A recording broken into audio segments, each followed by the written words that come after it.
legal services, communications, welcome the media, and welcome the public at large. Then let's move to roll call and of attendance and apologies. Any apology? Chair, Mr. Vessels and Mr. Sarupan sent your apologies. Okay, those are the two apologies. And then let's move to item 3. Briefing by the National Treasury on their quarterly report. I'm not sure, DG, if the Deputy Minister is here. I don't see him. If he's not here, over to you.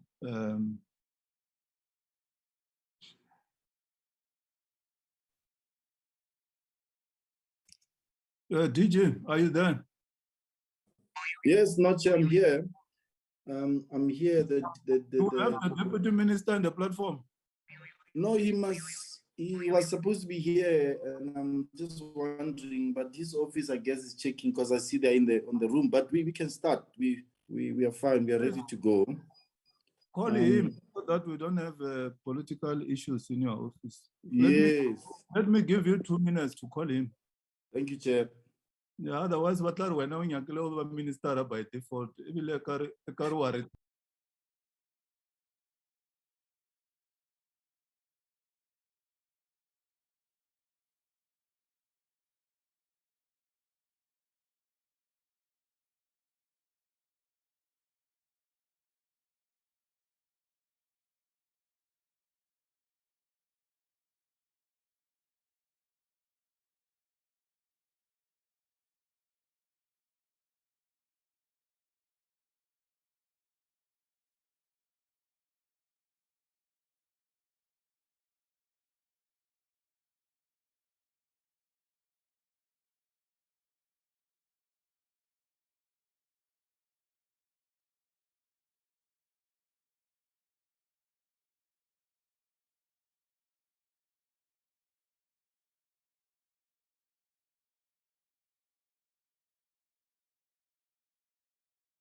But we can start, Chair.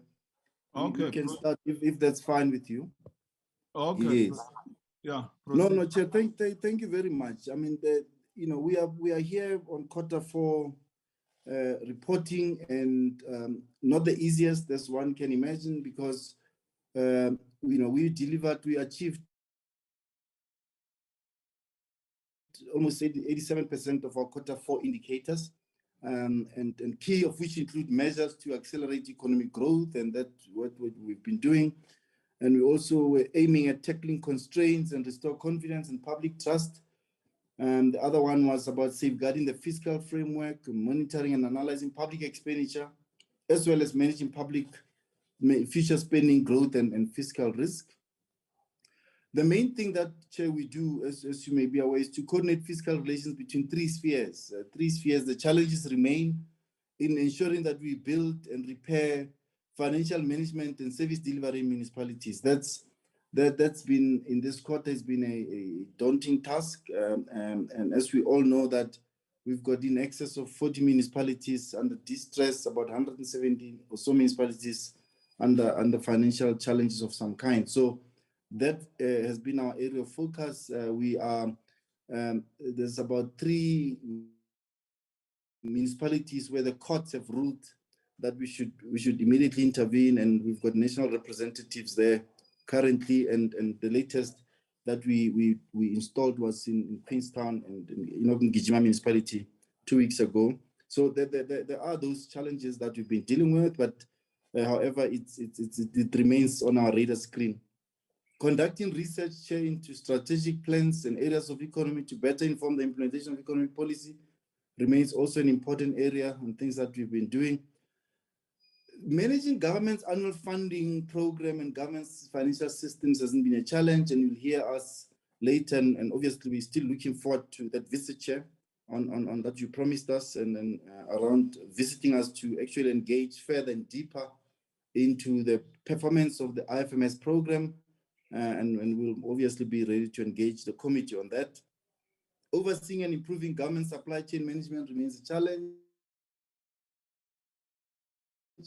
as is, but however, with the court ruling recently, I mean 2 or so months ago, and the whole issue around how we are managing this area was quite challenging and important, and we remain steadfast in ensuring that our supply chain management is in line.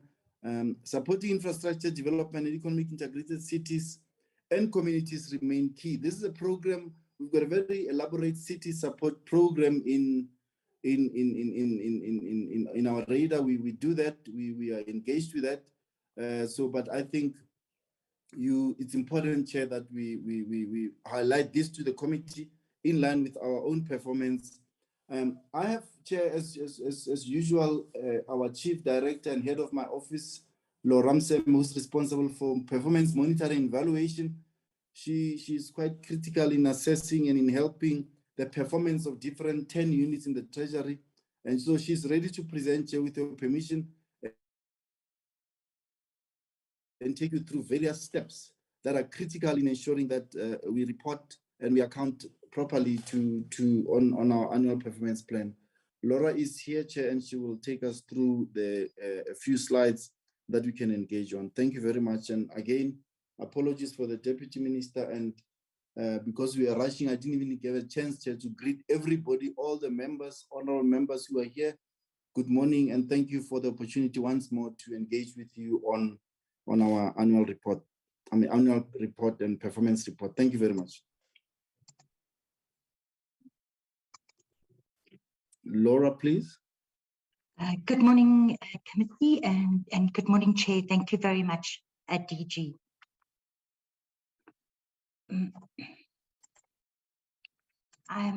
Chair, I'll go directly into the performance for Q4. As the committee will have seen, we achieved 86.96% of our indicators of what was of concern for us, and we are pleased to see that we have reduced the underperformance, especially that performance which is determined below 50%. We reduced it from 6.98% in the previous quarter down to 4.35%. It's our view that in moving up to our annual performance report, we will still be able to address the partially performed, which is currently at 8.69%. And we are confident that at the end of our financial year, we would have achieved more than 80% of our indicators. Specifically in terms of the different divisions, 8 of our divisions achieved above 100%.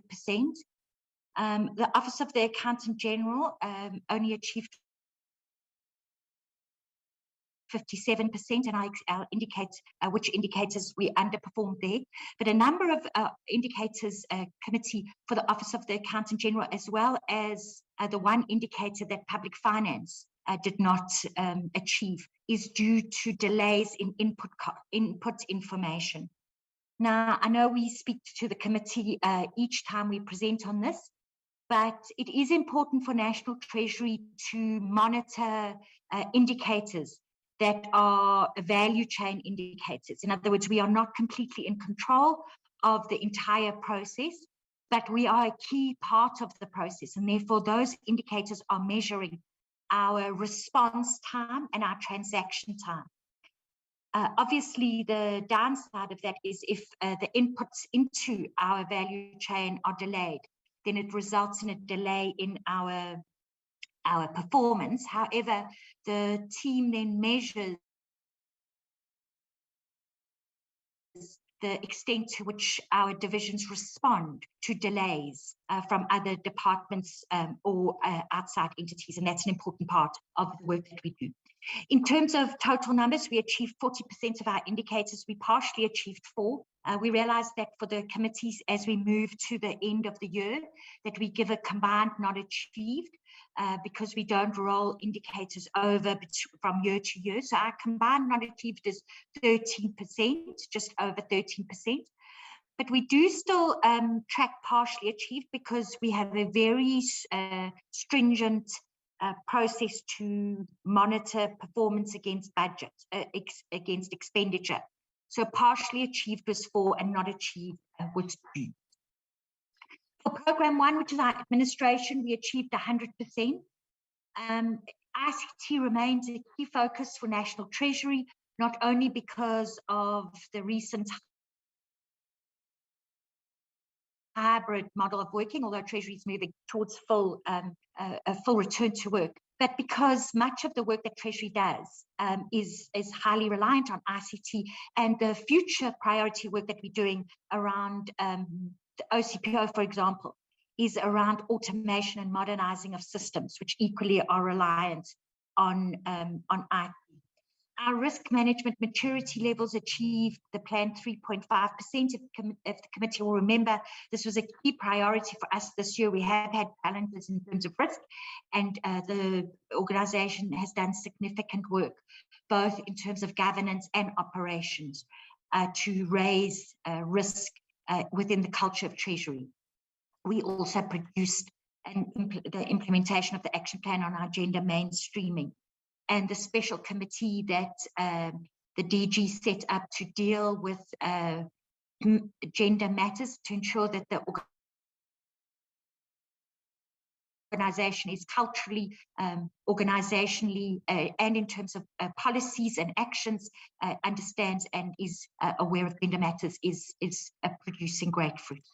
In terms of program 2, which includes economic policy, tax, financial regulation, and research, we have now published the 50 papers through the SA Tide program.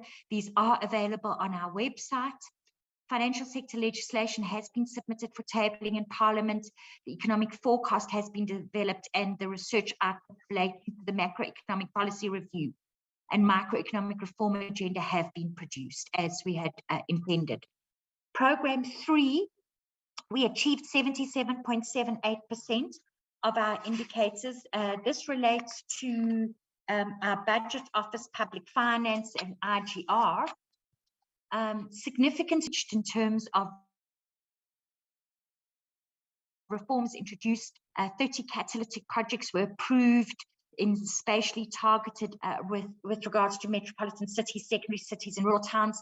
This was well above the planned 5. This is a particular focus of National Treasury, and you will see that it will be a priority focus in terms of intergovernmental relations and development of economic activity within local governments.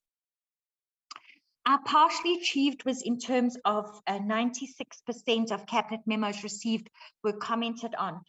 This was below the planned 100%. Unfortunately, in terms of this, 2 cabinet memos were received from other departments on the day they were due for submission. And so that is why we underperformed there. However, Cabinet has noted departments' non-adherence to the guidelines for drafting of Cabinet memorandum,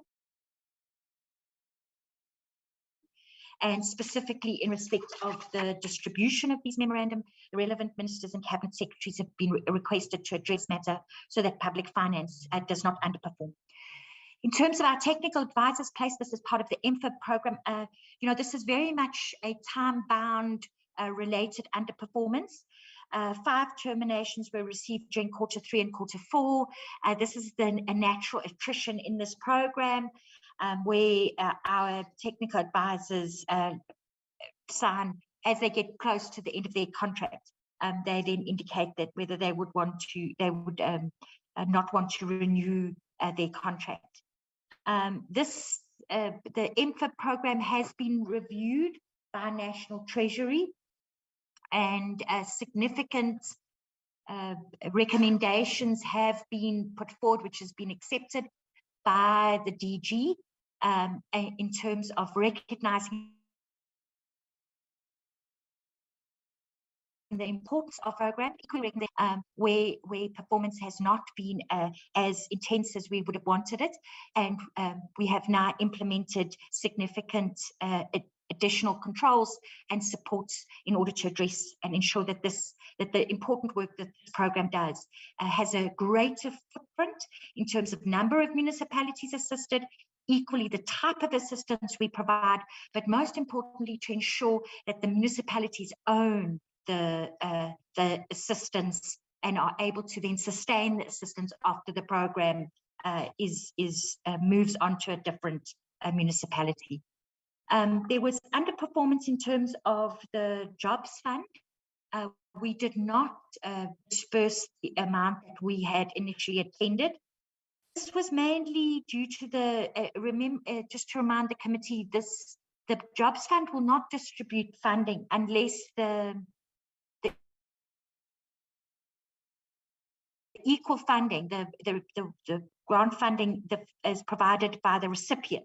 In the absence of the recipient having placed the funding as initially agreed, no grant funding is dispersed. So given the economic growth, the lower growth exacerbated by COVID-19 pandemic and civil unrest, there were a number of beneficiaries that were not able to provide their component of the funding, and therefore the grant funding was not dispersed. Also, we have a number of agricultural projects in this area, and due to challenges at the land bank, Jobs Fund had to delay disbursement because the land bank is the partner to the Jobs Fund in these important agricultural projects. And because they could not match the funding commitments, disbursements were delayed. There are significant controls that have been put in place by the Jobs Fund in terms of performance monitoring and tracking. They have a framework in place. They conduct project site visits. They conduct quarterly project implementation review meetings, and dispersed funding is tightly managed. Funds are only released when performance targets and project conditions are met. So whilst there is an underperformance technically in the Jobs Fund, this is because of the stringent controls, which is a very important part of the good governance of the Jobs Fund. Program for Assets and Liability Management, they achieved all of the indicators in this quarter, and noting that they have had capacity constraints. And despite these, they managed to achieve all of the indicators in this quarter. Program 5, this was one of the areas where we had a non-performance. In other words, we did not achieve below, we achieved below our 50%. Program 5 includes OCPO and OAP. And whilst important performance indicators were achieved, including the capacity development programs that have been implemented, the transversal systems that were available, the SCM directives that were approved, supporting the implementation plans on institutions in order to improve SCM performance. Unfortunately, a number of norms and standards developed. We had planned on 2, and neither of these were delivered. Now, this is a technical and structural underperformance. This indicator has been re-articulated in our new APP, and that is in standards in response to issues raised by PFMA and MFMA compliance institutions on the existing legislative framework. And that then triggers our developing of norms and standards. In the absence of such a request, no norms and standards are required, and therefore none are developed. However, based on previous trends, we had given a number of 2, as opposed to how we've re-articulated this indicator, which is a percentage response to requests. So this underperformance is in fact a structural underperformance rather than a poor performance. Program 6, if I could go back to IFMS, apologies. One of our underperformances in program 5 equally is if I can just go back, apologies, committee, is also the IFMS. Now, IFMS, the key catalyst for the delivery planned in IFMS for this year was the appointment of the service provider, who will then develop the generic templates that would be implemented in the 2 pilot sites at national departments and 2 pilot sites in provinces.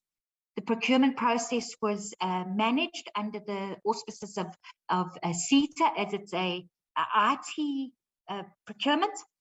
The procurement process did take place as we had planned, and therefore that was not an underachievement, that was a full achievement. Treasury did all processes to approve the procurement process as efficiently as we could, so that we could then get a service provider appointed as soon as possible. Unfortunately, at the end of the procurement process, the bid amounts far exceeded the budget, and it was not therefore possible for Treasury to appoint a service provider. It would have been irregular if we had. So although we had done everything we could to ensure that the service provider was appointed due to the bid price, we were not able to. However, Treasury did not simply accept the fact that we therefore would not be able to perform the generic templates.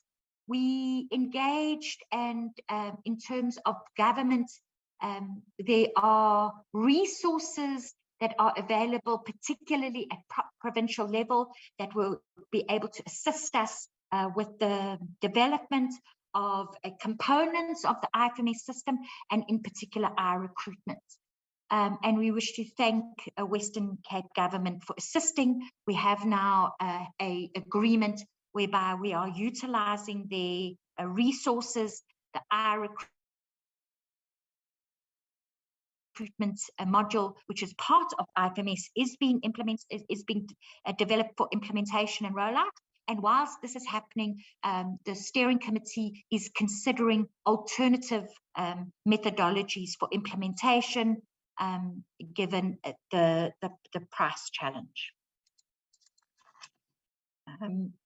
Program 6. Laura, sorry, Laura. On that note, I think you must also mention the approach we received from the KZN government, Department of Transport, in using some of the modules, Oracle-based modules, so that they're able to interface. But that's something that's under consideration. Thank you. Sorry, Chair. Thank you, DG.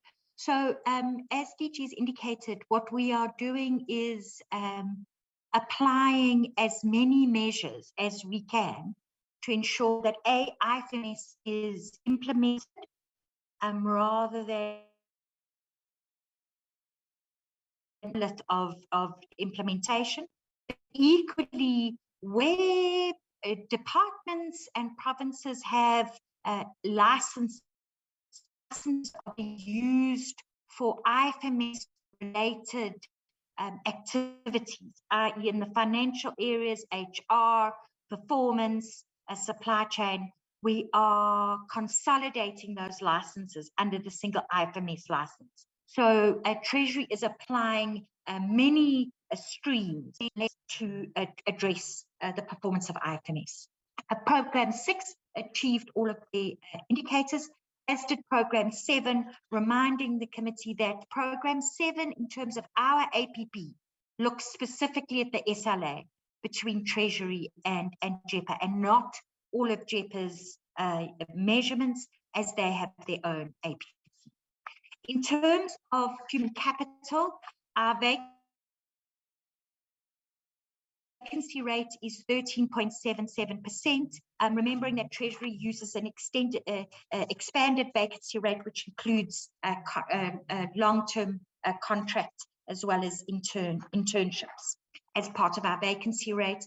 Our staff complement currently is 1,065, of which 89% are in terms of demographics, 89% are Black, 59% are female, and 1.13% are persons with disabilities. We continue to focus on increasing our staff complement in terms of persons with disabilities. A total of 44 promotions are made. As the committee will know, Treasury has a very active program within Treasury to promote internally, and in this way we ensure that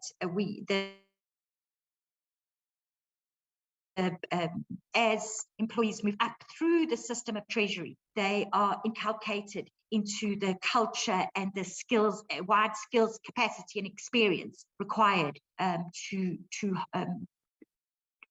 be part of the Treasury SMS cohorts.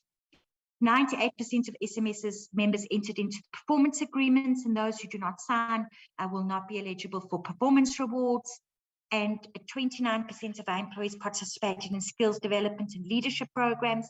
This is a key priority for us internally to increase this percentage, and it has been agreed that it will now be part of our unit of measures of divisions at our annual performance review, because it's imperative, given the nature of work that Treasury does, that we allow our employees to continuously update their skills, but equally to ensure at the front end of the curve on our area of expertise. We have had challenges with this, particularly during COVID. A number of our training programs that we had already indicated we'd participate in were either rescheduled or had changed in nature. In terms of our financial performance for Q4, there we had a slight overspend, but however, this will regulate itself through the year, and we are confident, given our spend in Q1, 2, and 3, that as has been the practice and norm historically, Treasury will spend the majority of our budget. In terms of under or overspend, there is an underspend of 10.3 million. It has been reduced, as the committee would have seen from our previous presentations. This is due to vacant positions, but as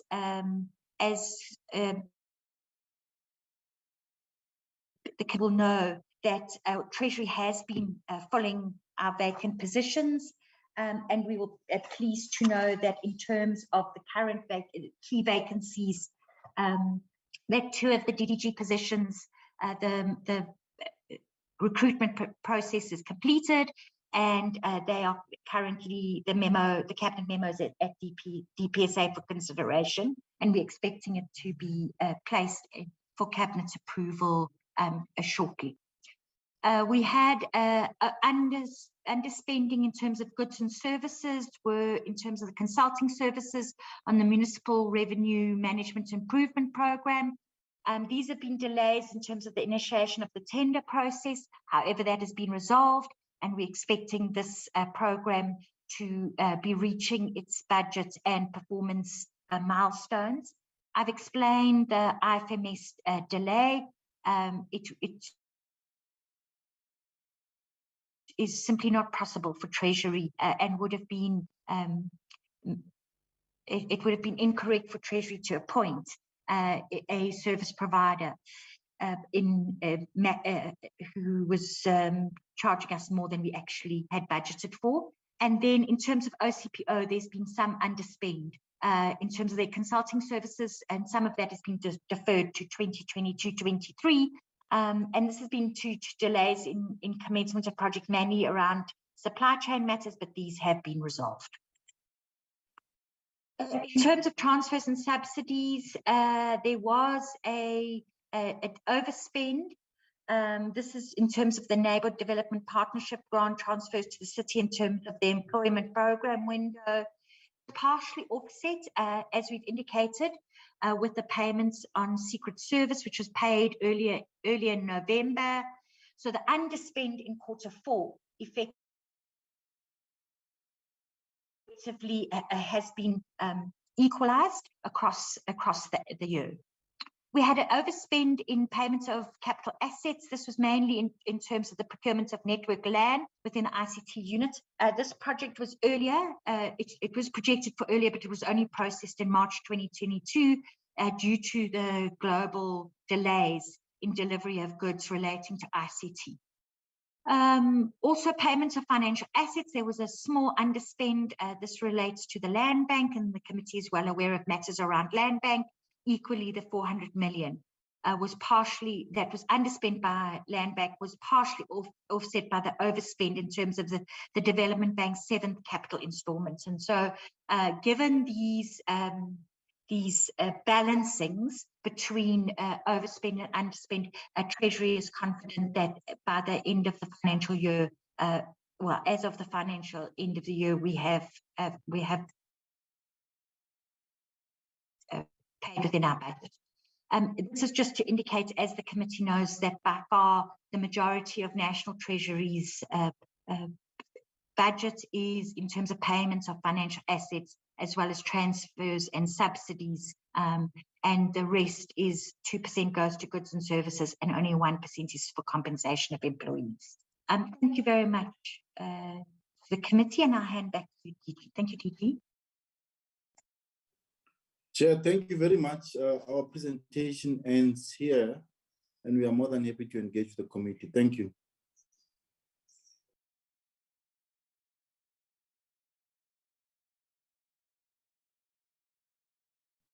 Okay, no, thanks, DG and your team.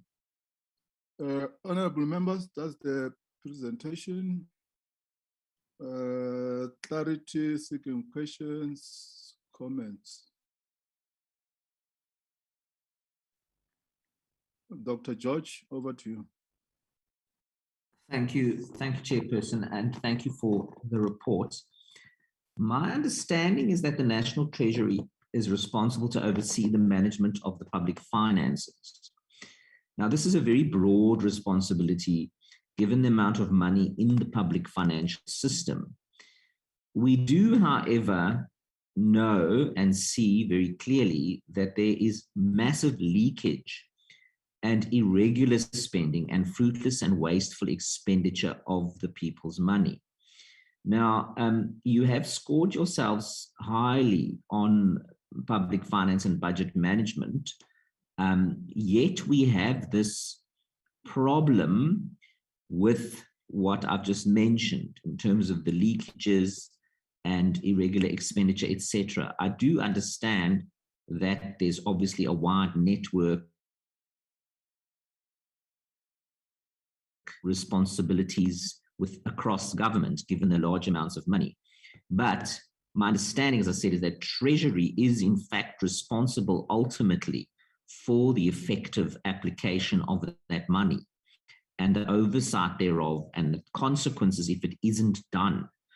And I don't see anywhere there how that is actually measured, because in my view is that if we were to look at the state of the public finances and how money that gets then, for example, given to the state-owned enterprises, for example, the people's money that comes from Treasury and that doesn't get where it's supposed to get, for example, how does Treasury measure that, and how does Treasury manage its performance on that? Because that buck somewhere, in my opinion, and I think that it stops with the Treasury. Thanks, Dr. George. Honorable Mrolo. Well, thank you very much, Chairperson, and sorry for my connectivity issues. Chairperson, let me thank the DG and his team for a comprehensive presentation on the annual performance. The Jobs Fund, in my view, is a very beautiful concept.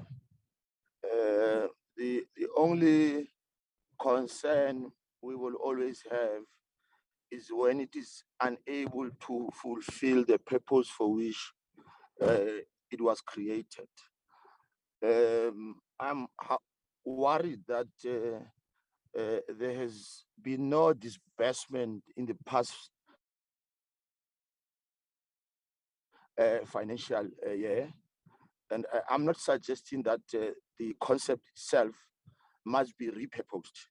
My concern is that should the situation persist, what becomes of this beautiful concept called the Jobs Fund? And if the team can also indicate whether what has been the trajectory of disbursement in the last 2 to 3 years, so that we are reminded of the performance of the Jobs Fund in the past years, juxtaposing it with its inability to reach its target in the past financial year. Thanks. Thanks, Honorable Mulolo. Honorable Abraham. Yes,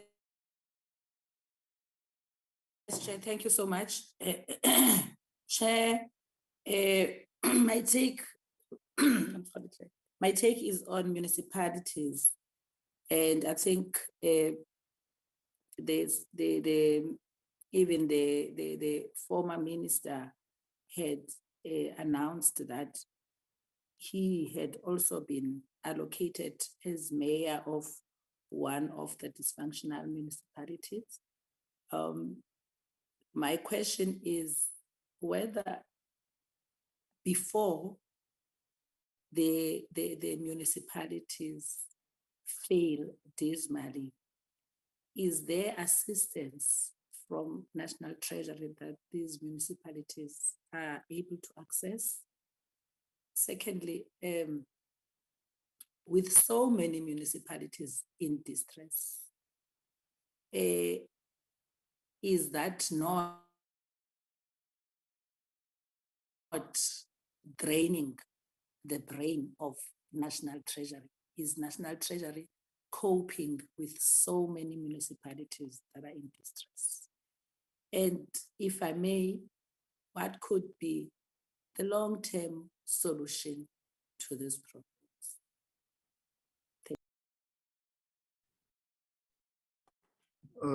Thanks, Honorable Abraham. Just a question from my side. I see here, DG, just a minute. Just disappeared. Okay. 98% of SMS members entered into a performance agreement, and there are those who did not sign. And if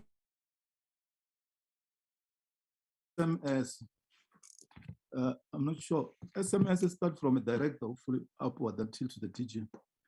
Is it optional to sign an agreement, a performance agreement? If you don't, you won't get a performance bonus. But I thought if you are an SMS, it's mandatory that you should enter into a performance agreement with the DG or the accounting officer. 2, the IFMS, this is an albatross, and you have extended the contract. I hear you now, there's Western Cape coming to do this, KwaZulu-Natal, and what can you give us the rationale of extending a contract of a system which is not performing? Just explain in simple terms, 300 million that we're talking about. Why? Tell the public, why are you doing that? And then lastly, how far are you with the AfriForum case where they took government to court in regard to triple PFA? because I know tenders are still issued out. But what is government doing to make sure that the wheel of change in terms of transformation and bringing Black people into the mainstream of economy is not stopped by the right wingers? Because this government is not neutral. It has got the responsibility to affirm women, affirm Black women who were oppressed, affirm Blacks and Africans in general. It must be very clear that we are not a neutral state. This government came into being in 1994 with a clear mission. And any right-wing tendencies should be dealt with. So how far are you to make sure that BBBEE is not taken off the radar of government, and this department, Treasury, which is responsible for putting in place a national legislation dealing with procurement, is responsible to make sure that things are done right and this matter of AfriForum be dealt with. We can't allow a government which gets intimidated by structures which have not been elected. It can't be. You are a government and you must have teeth and be in defense of the majority. You can't protect the interest of the minority.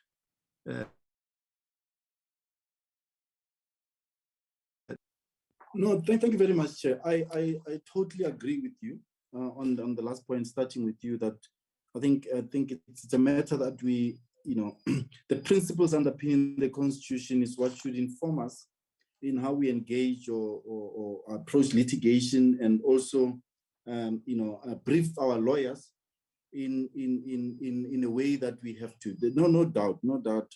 And I agree with you that right-wing tendencies should be dealt with when they show their ugly neck, and this is informed by our history.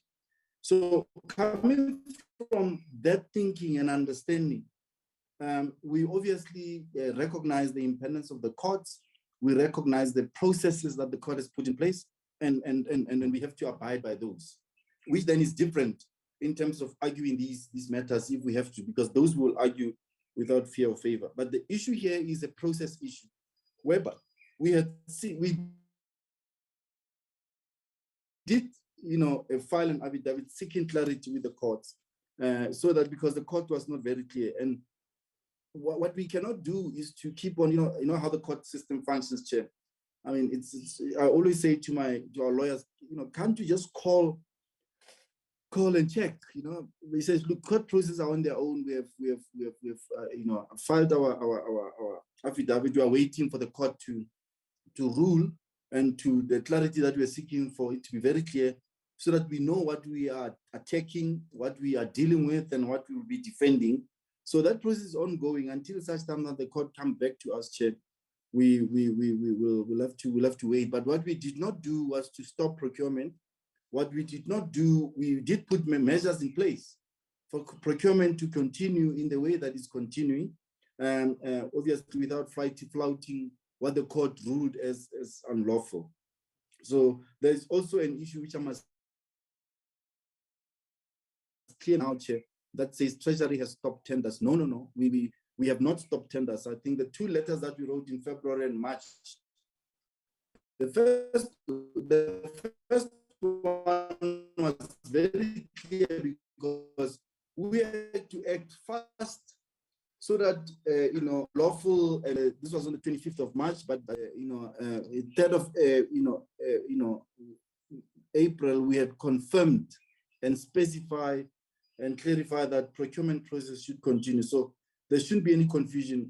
Procurement is ongoing and it should not be stopped. So no National Treasury has stopped procurement from continuing. Laura will talk to the IFMS process, but Chair, with respect, Chair, to the issue as you raise it, and then that's why we were welcoming, in my opening remarks, I said we were looking forward and welcoming the thorough and deep on IFMS to explain what IFMS is. And clear, Chair, there is a total misunderstanding and from what IFMS is, and including, Chair, the question that you raised demonstrates that there may maybe be some misunderstanding even from your side, Chair, as to whether this is just a contract that was extended or not. There's no contract, that is just IFMS. What is there? You've got a program that was started many years ago, aiming at integrating financial management systems of government. That's why it is IFMS. You've got BEPS, you've got Logis, you've got Persal, you've got all of these legacy systems, as we call them, which, by the way, we still manage, and we have to manage them parallel, which makes it more complicated, parallel within the rollout and the implementation. Now, Chair, we still would prefer that the committee, we engage with the committee on the origins of IFMS, the spending, the program to date, and the implementation. Now, there are licenses that we bought some years ago, 2016, I think, 2015, 2016. We chose Oracle to be the system behind IFMS. And we paid for licenses. Now, the issue that has always been with us, and it comes every time the annual report is engaged with from the AG on the fruitless and wasteful expenditure, and then we've been disputing it even today. There's an issue about the material irregularity, obviously, that is there, that we're engaging with the AG. And if need be, obviously, this matter is going to be too complicated, and we are not just leaving it. But Chair, I'm pleading with the committee, but I know the committee is coming through to see us at some point to explain that our program is and why we are encouraged, because currently in the system, as an example, there are many departments and many organs of state that are using Oracle in their own small systems. And this has been even long before IFMS. So what we've been saying is that because we bought these licenses, we are looking at each and every license agreement and what we have, and make sure that those licenses that have been used, because it's one government, you cannot have Oracle having a contract with some department in Gauteng, and then we've got these licenses that are not being used. So they must piggyback on this license, and that's the onward engagement that we have with Oracle. And so even on that day when we meet here, we'll make letters available between us and Oracle, the fight that we had trying to change what essentially is seen as fruitless and wasteful expenditure, including now what we have to do, organs of state, in this case, the Western Cape, KZN, and many other departments, Gauteng, also Department of Infrastructure Development, also at some point we're engaging with them to begin to use this license, because the issue here is the use of the licenses and Oracle-based so that they integrate our processes. Now, we were piloting as National Treasury the procurement module. DPSA was piloting the HR module, which is part of the program, which cannot be piggyback on the same pilot in order for them to expand it. So the point that I think we're making is that IFMS program in its current form is being implemented, and it is slow. Now, why is it slow? We did explain that one of the main reasons when you see that underspending, Chair, is because we went out for tender. Now, if you've got budgeted 100 rands and everyone is bidding, is saying this thing must cost 900 rands, we were not going to award, because clearly there could be misunderstanding as to what we're looking for. And it would have been more irresponsible of me to award a tender at 900 rands when I know I only have 100 rands. So this is the point that Laura was making earlier on in terms of the underspending that's there, and not going to a very expensive rollout process, because that will take IFMS to a different stage in terms of its rollout plan, reaching more organs of state. And so it's not a matter of switching one button and switching off another button. And we cannot afford to really make the government dysfunctional to that point. So by nature, projects of this magnitude are complicated, but we want to share that with you, with our own IFMS experts in the room so that they explain where we are at. And then until such time, and I did say, steering committee, there's a steering committee that I chair made up of the GPSA, made up of CETA, made up of Department of Communications. That we steer in this work, and then there's this detailed work and detailed implementation plan that is there. So now when you look at that, until I told the committee until such time that we are informed by cabinet to abandon this, then we will abandon it. But my question would be that we've already spent money. We cannot now, when it's really right there, withdraw one of these things can be performed and can be accelerated. And by the way, technology improves, technology changes. Now it's all on. I mean, cloud is the order of the day in the last 2-3 years, and there's going to be an issue as to where and how do we store data. And the IFMS program obviously will have to be modified in terms of approaching some of these things. IT experts will be able on the day to explain where we are at, and we'll be able to demonstrate, perform, a movement. Now,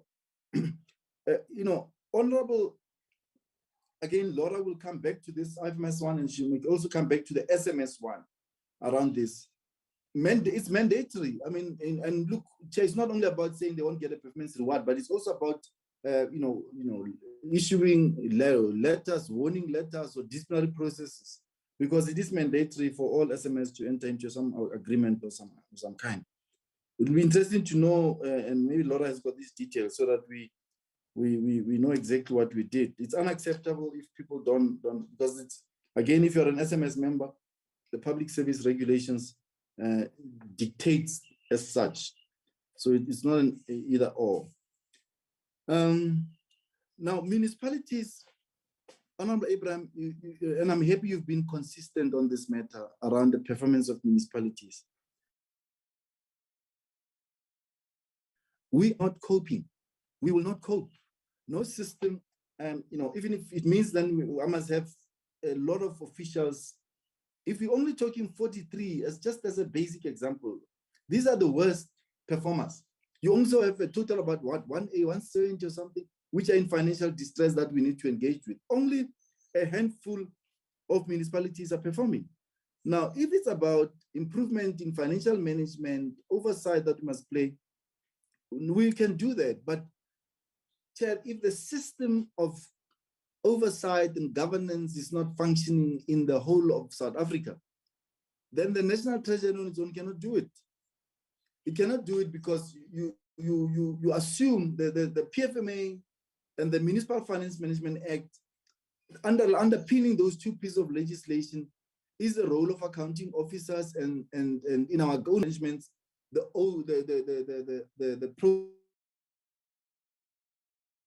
processes side built into the legislative frameworks, whether at national government level or at municipal level.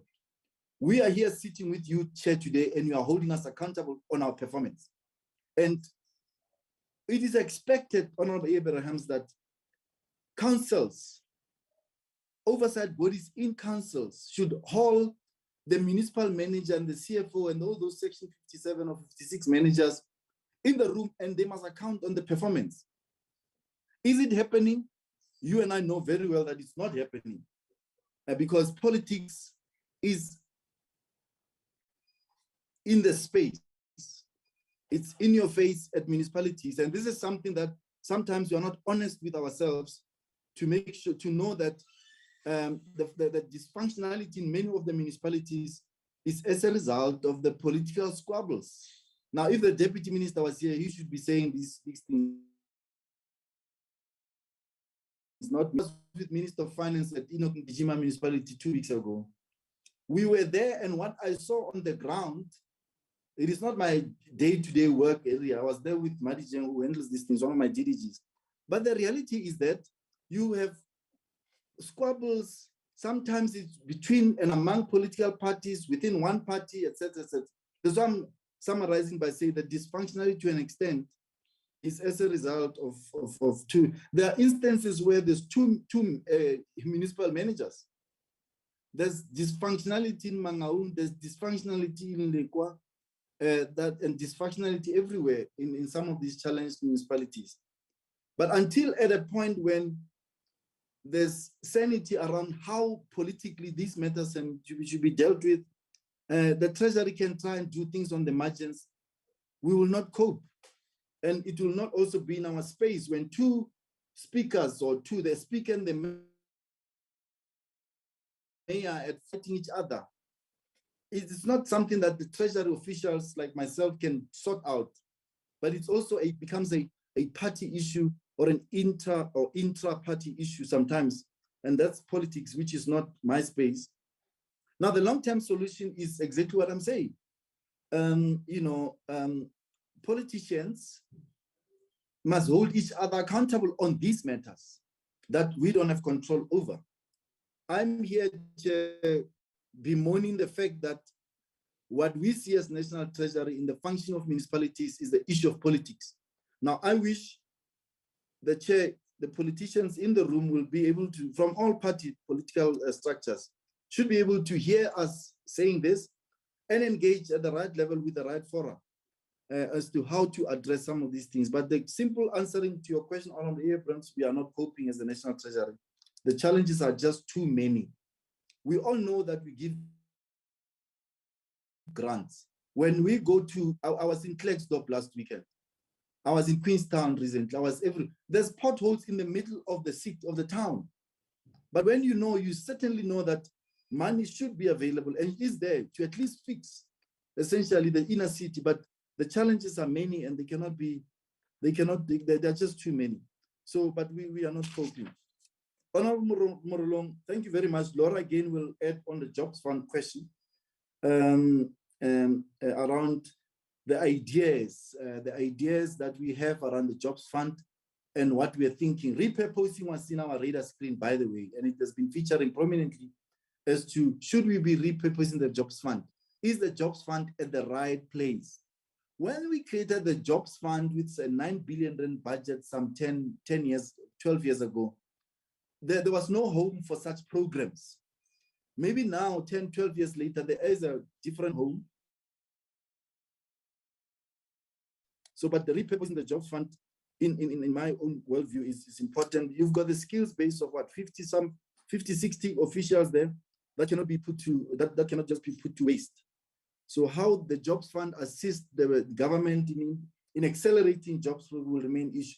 Again, on the jobs fund, Chair, we've got detailed, we can have a detailed engagement as to the issues that Honorable Morolong is asking about the last 3 years and what has been the trajectory of disbursements. We can make that available, but not only available, but I would like the jobs fund management to be in the room and to circulate documentation, and we engage, and we get the wise counsel from the committee around how best to implement the jobs fund.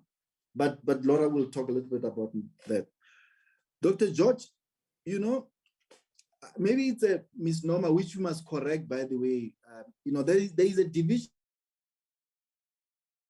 in Treasury called public finance.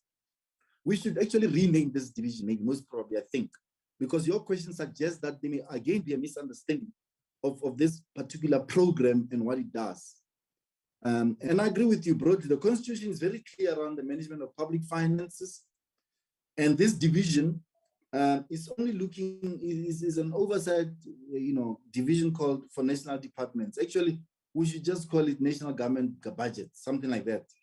DDG, but not call them DDG public finance. In that way, it will make it easy, because there's also oversight that Treasury plays across the system, and I'll explain that just now. But there's also what that division does, which is called public finance under DDG Dr. Mampumudis. They look after national government departments, national government entities, public entities, and those 6 chief directors responsible in this program are just maybe overseeing the implementation of national budgets on a daily basis. And you also have in the same program, budget management, you'll have intergovernmental fiscal relations division, which is playing oversight on provincial spending and municipal spending. But again, that oversight does not mean we have to dictate, going back to the response that I gave to Honorable Abrahams, give it, detailed, there's provincial government oversight bodies like this one. This is at national. You've got such at provinces, you've got portfolio committees, and you've got accounting officers, and there's PFMA and FMA is very clear on the role of the municipal manager and the role of the accounting officer or the role of a DG. Now, if they are not playing their part, then again, the system will be rendered inefficient in a way that, because currently what we do have, it's broad, as you say, management of public finances. There are massive leakages, no doubt. There's fruitless and wasteful expenditure, no doubt. Where we are not able to go to each one of the departments and say to departments, there's only a few of us. There's only a few of us, and there's just as many as organs of state. But if the system is functioning, you've got accounting officers performing their roles, you've got audit committees in departments and entities, internal audit committees, one, and also internal audit divisions. You also have oversight. That in that way, it makes our task easier as national government. We are able to know when to disburse. We're able to know when to withhold. But currently, we obviously, as I said to Honorable Abrahams, we cannot manage if the system is not managing. I mean, there's just 4 wheels to the car. If one wheel doesn't function, the car won't move. That's exactly where we are here. That there are aspects of this car that some of the wheels are not turning in a way that they should be turning for the car to go forward. Now, you are right. The state of the public finances, we can only talk about, our head also over and about just looking at these 2 divisions, public finance division and intergovernmental relations division, playing just oversight on the implementation of budgets. You also have a broader role as National Treasury around debt financing, making sure that we, looking after the state of the economy, making sure that, appropriate tax policy measures are implemented. That's the Treasury's bigger role, and the broader role that we play around the management generally of public finance, state funds comes there. So there must be a clear distinction, Chair, and we are trying where we are. We may be failing based on the performance that's indicated today, but I can tell you, who try at all times to just fulfill and sometimes to become irritating to the system, because the kind of questions that we are asking are not just palatable to some of the colleagues that we work with in the whole of government, including asking some of the key questions to some of the service providers, and when we see that the performance of some contracts is not what it should be. So the task that we do, Chair, and with your support, is not an easy one. But at the bottom of the system, the crux of the system is, if politicians keep us accountable and hold us accountable, we should come here and appear, be asked difficult questions. Someone must do the same in Mangaung. The municipal manager must appear before some tribunal, some committee. Why are they not performing what they should be doing? Why are there potholes in the city center? But we all know the challenges there, and we read about these challenges. The AG tells us all of these challenges from an audit point of view. Deep, real issues that are controversial have to be dealt with. We should not be fearful, But now all that we all know, as I said, and I'm trying to say it as proper as I can. I know you tell me I'm out of order. At the center of the management of public finances, we can only play a small role. As per the Constitution, we are trying, and I think where I am, I'll be the first one to say, the colleagues I work with work very hard in ensuring this. And if they don't, they obviously will be exposed. But the crux of our challenges in municipalities and in some provincial departments, and also in some departments, is the politics, which is not my domain, Chair. Thank you very much. Laura, do you want to tackle some of those points that I didn't?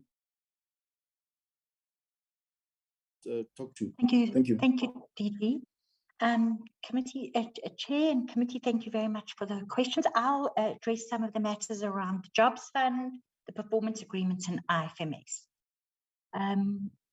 In terms of the Jobs Fund, it's important to note that the underperformance is not that there was no funds dispersed, rather than they did not reach their target.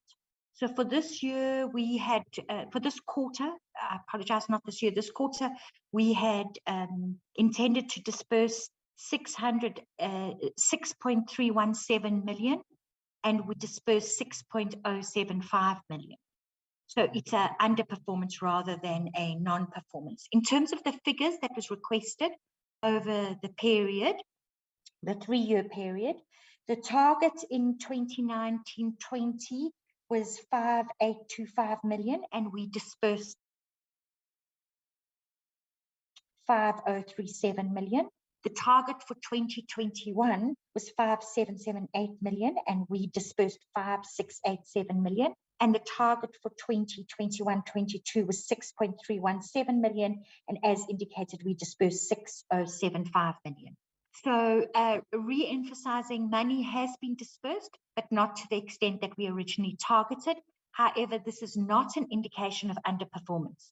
This is an indication of the stringent controls that the Jobs Fund applies prior to it dispersing public money, either in terms of performance milestones that need to be reached by the beneficiaries, or the funds that the beneficiaries need to contribute as per the rules of the fund.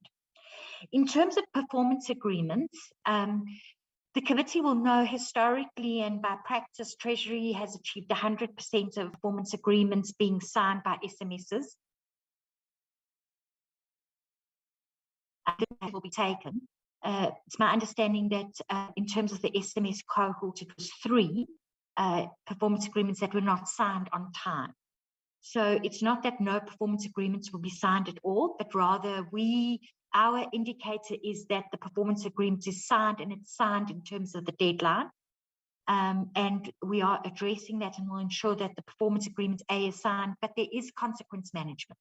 So it's not just that performance bonuses won't be paid. As the committee knows, Treasury has taken a position of leading the public service in terms of recognising the challenges of the fiscus when it comes to matters of performance rewards, but consequence management is being affected on those 3 employees. In terms of the IFMS, just to clarify, that the reference that is made by the chair is to the support and maintenance. The licenses that have been bought, as the chair known, are in perpetuity. When you buy an Oracle license, it's in perpetuity unless you change your system and elect to go with a different model. But the support and maintenance is in effect linked to those licenses. Just before we speak about the renewal, it's important to note that without having support and maintenance to support licenses, some of which are being used. So it's not that no licenses are being used. Licenses are being used. And in order to support those licenses, in the absence of support and maintenance, we will not have access to updates. So it will not be possible to roll out IFMS that is currently being developed. The iRecruitment module is being developed. We will not be able to roll it out because recipient departments and provinces will not accept rolling out a module on an old version of a platform. So we would not have access to updates. We would not have access to security patches. Now, the committee will know that security and IT is an absolute priority for government, and it's imperative that we don't open a window by not having security patches for any risk into the IT systems, especially given that these IT systems that we will be rolling out are linked to the finances of government. We will lose the discounts that we receive from the onset of the Oracle licensing process, which is 98% of the cost. We will have 150% if we use the support and maintenance, and then want to reactivate it at a later point. We will receive 150% penalty of the amount of the support and maintenance. So effectively, we will be paying more. And as the committee will know, a penalty is irregular and wasteful expenditure. At the point that we reinitiate the support and maintenance, it will be backdated to pay to the point that we suspended it. So it is important to note that the financial implications for the support and maintenance on the system that is now being, we're now in an implementation phase with the first module, will be significant for Treasury. And so as we are implementing our recruitment module, it's imperative that we have access to that support and maintenance, that the licenses that are being used has support, access to support and maintenance, and that we don't incur expenditure on support and maintenance if we were to suspend it. Therefore, the renewal is not in terms of the contract. The discount schedule that was originally obtained as part of the original licensing contract has a discount schedule across a number of years. As we reach a step change in the discount schedule, we re-sign because it is a change in the amount that we are paying. Also, to remember that the implementation of IFMS, recognizing the delays, is accelerating. Certainly the appointment of full-time management in IFMS, as well as a much better governance process, and now having access to resources. The committee will see that each time we've reported delivery, and we certainly will be reporting implementation delivery going forward. I think those were the three things that I was asked to speak to. I think it's important just in terms of performance monitoring, generally in terms of Treasury. One of the things that we calculate, although it's quite difficult to calculate, but we do, as we're wanting to mature our performance system, is not only to calculate the performance of Treasury, but to calculate the impact of if Treasury was not performing a task. And in that way, give us some sense of, because that will help with our prioritization. So if Treasury has limited resources, what is the direct performance, i.e. performance against an indicator? Equally, what would be the consequence to assist Treasury was not performing? And this is an important calculation because whilst it does not resolve all of the challenges, such as the one that was referred to by honourable members, we are certainly calculating what would be the implication for the system if public finance was not doing that oversight that they are currently responsible for. Thank you so much, DG.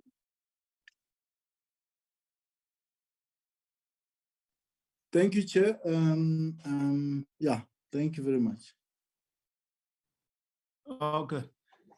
Thanks. Honorable members, follow-up questions?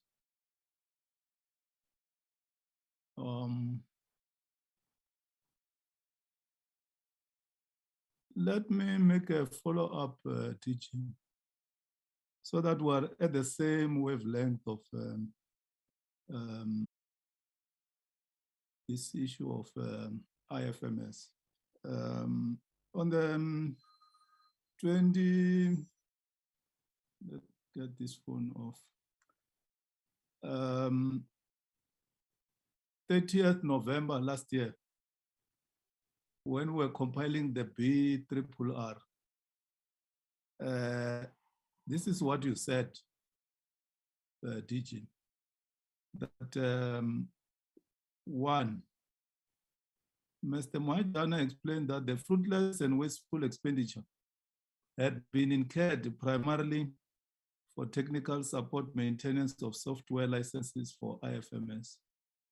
He said that this finding had been expected as this has been a matter of contestation between the Office of the Auditor General and National Treasury for some years. He explained that National Treasury has provided a detailed response to the material notice, and it will continue to engage with the AG on this issue. He explained that National has obtained a legal advice and will take the AG finding through the objection process. He also explained that this matter predated his term as DG, but he agrees with the approach his predecessor had taken. 2.7. Mr. Mohaidana further responded on issues raised by the committee on the 9 November meeting on IFMS. He explained that there had been progress on the implementation of the IFMS project, although it has not been as rapid as he would like it. He said that there had been delays in the procurement processes for the IFMS. He said that the bid for the phase 2B of the project had been cancelled because the proposed price far exceeded the budgeted amount, and National Treasury wanted value for money. Okay. 2, you came to us here to the committee responding to the Auditor General's audit finding. And this was, you developed a template as to how are you addressing the findings of the Auditor General. Then finding description. Effective and appropriate steps were not taken to prevent fruitless and wasteful expenditure on IFMS. The root cause, effective and appropriate steps were not taken to prevent fruitless expenditure. Accounting officer did not implement adequate oversight and monitoring. Recommendation. Management is recommended to ensure that all year findings related to the IFMS are addressed. Management should strengthen expenditure management in order to prevent the recurrence of expenditure. Take effective consequence management action against those responsible for the fruitless and wasteful expenditure. So you also have to explain today whether you have taken those steps against those who caused this wasteful expenditure. Action plan. IFM's program and its partners are currently exploring alternative options for procurement and implementation. Furthermore, a license consolidation and repurposing initiative is underway where the department with similar licenses in the IFMS will be allocated licenses for utilization while planning and execution of the IMS program is underway. Responsible official, Dikele Livia, Loram Seme, Priya Luchman. Management status. CETA is going to involve in procurement and of the service from May 21 and so on and so on. And then a comment. It's not us who started with this issue of procurement and the contract. It's the AG. And you are saying that you don't agree with the AG and you want to take the AG for review. And we're not sure how far you are in taking the AG for review. We never started this matter. It has been there all along, and the AG has been raising this. You don't agree. You want to take the AG for review, and you haven't done that. So when we ask you questions, we say we totally misunderstand what IFMS is all about. We do oversight DG on the basis of what we have. This is what I have from the AG. This is what we also have from the BRRR that we have. So this total misunderstanding, we don't understand where you get it from. We are knowledgeable about what we are doing, DG. We have been doing this work for many years. And AG is one institution that assists portfolio and standing committees to do their oversight work. There is procurement involved here. It's not us who just generate things from nowhere. It's on the basis of the AG's report. go back and study that report, what it says. But what you say is that you don't agree with the report, so what do we do? If you don't agree with the AG, that's something else, and we don't know how far you are. But that is a subject for another day. But respond to the things that have been raised by yourselves and the AG in regard to IFMS, rather than saying that we have got a complete misunderstanding. I think that's an insult. And I'm sure if you are referring to us, we have a very serious understanding of what we are doing, DG. Over to you. Chair, apologies if I came across as if I'm, I'm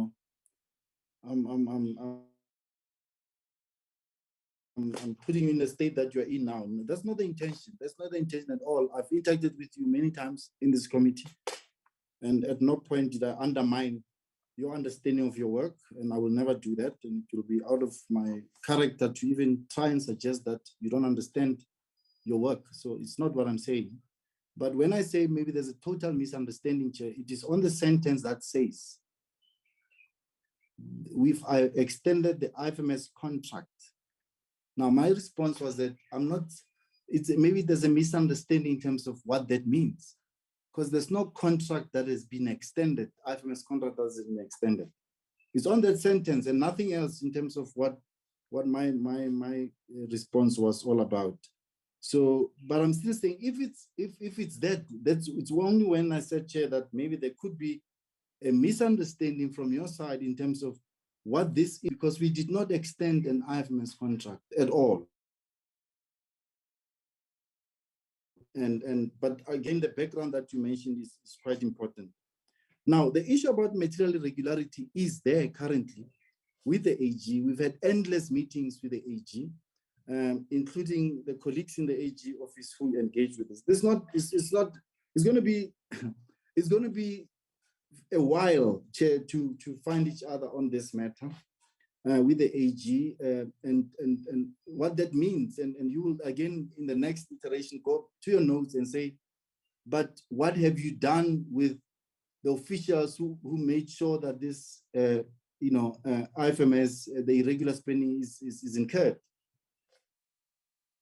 And as an accounting officer, based on the issues that we have and the understanding of where we are with this IFMS program and where the AG is at, because we are at odds with the AG about whether this is fruitless and wasteful expenditure or not. And then we contested, and we've been saying that it is not. And that's why they even went a step further. Now, for me as an accounting officer to go and discipline someone, who am I going to discipline? Because there's no point person that I can go and discipline because they've committed this.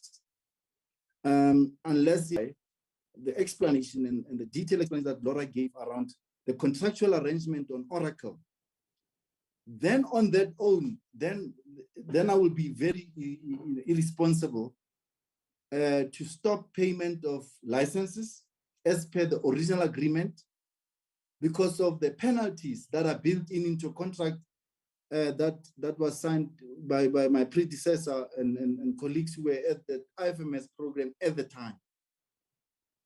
Then it's not only going to be millions, Chair, it could be a lot of money that we have to take now by just simply not paying licenses.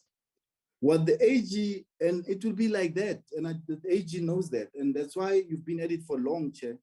It's going to be the same. The 67 million rand that we're paying annually on license fees, and the AG says, no, this is fruitless and wasteful expenditure because these things are in the cupboard, you are not using these licenses. What we are saying to the committee today, demonstrated by the work that the Western Cape is undertaking in using the same licenses that are in the cupboard, that the AG says they are fruitless and wasteful expenditure. We are using the 67 million that we're spending, parts of those licenses that we're paying every year. And we have to pay, by the way, for, as Laura explained, for the updates and the security checks and whatever to be updated at any given point. Anyone who's going to come on and start using these licenses, they will need maintenance and support. That is also part of the contract. So that's why, Chair, I was saying, and I still maintain, Chair, that we would want to engage the committee on this program. Present in the room should be the Minister of Finance and the Deputy Minister, if it means that, so that we are understood. And if Parliament is of the view that this program must be abandoned, that at that level, that decision must be taken. Because I think where we are here, Parliament, we are saying to Parliament today that as part of rectifying, as part of implementation of this program, we want to accelerate, we want to start using these licenses that the AG refers as fruitless and wasteful expenditure. Western Cape is going to use them. The I-recruitment module is ongoing.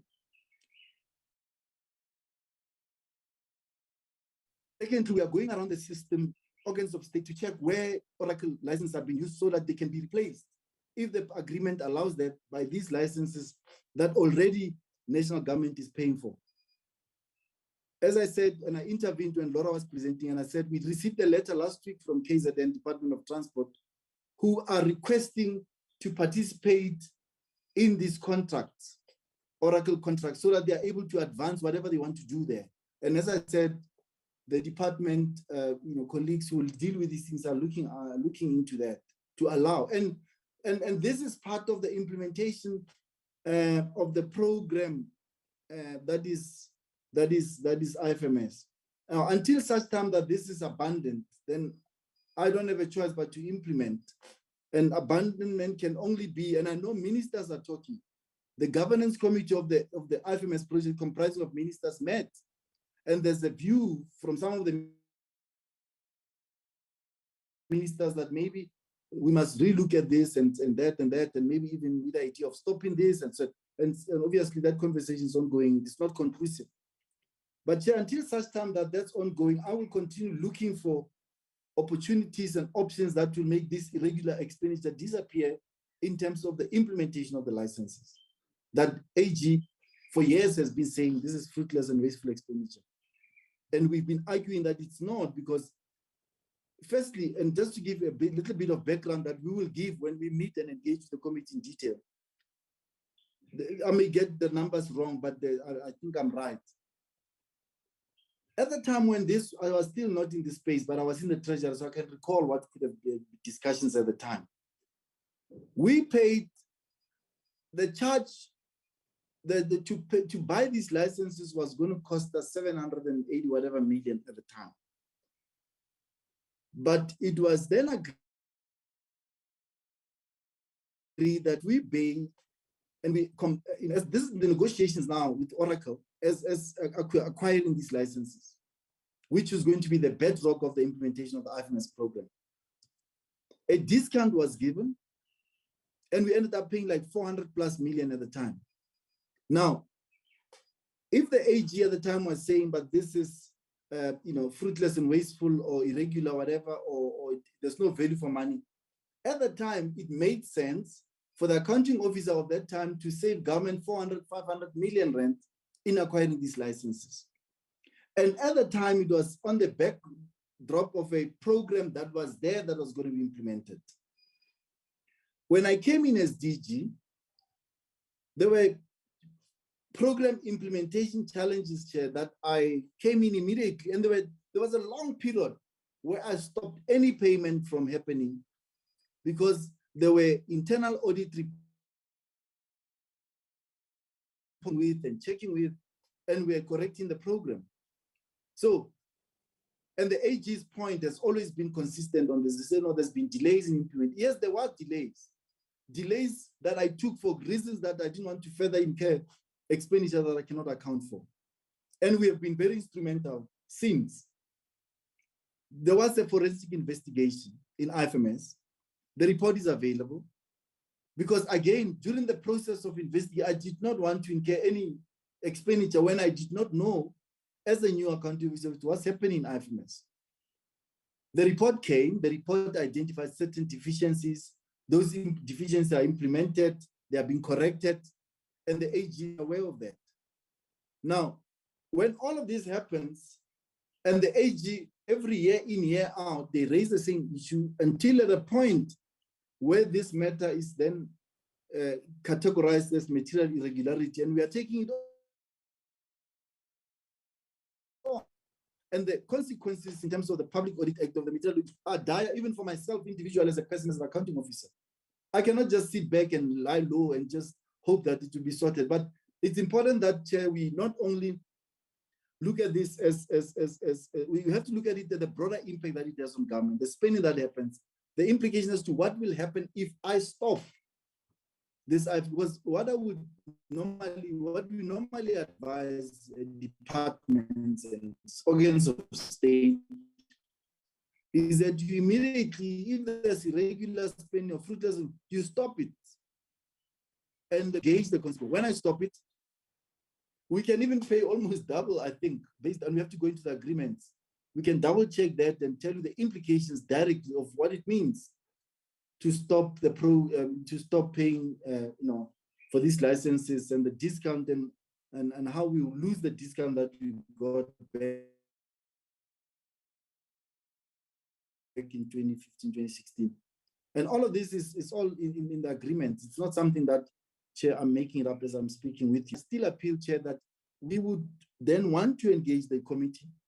We will await the visit that you had promised us to engage further on IFMS and its implementation, and we can then decide how we carry on. And what we all know is that, for instance, these old systems, your BEPS, your PERSALs, they are dated, they cannot be supported, they cannot be going on forever. We at some point have to change those. But I guess it's a decision that we'll have to make as time goes on. But Chair, once more, apologies if I came out as suggesting that the committee does not know what it's doing. I would never say that, and I've never said that in my working life with such committees in Parliament. Thank you very much.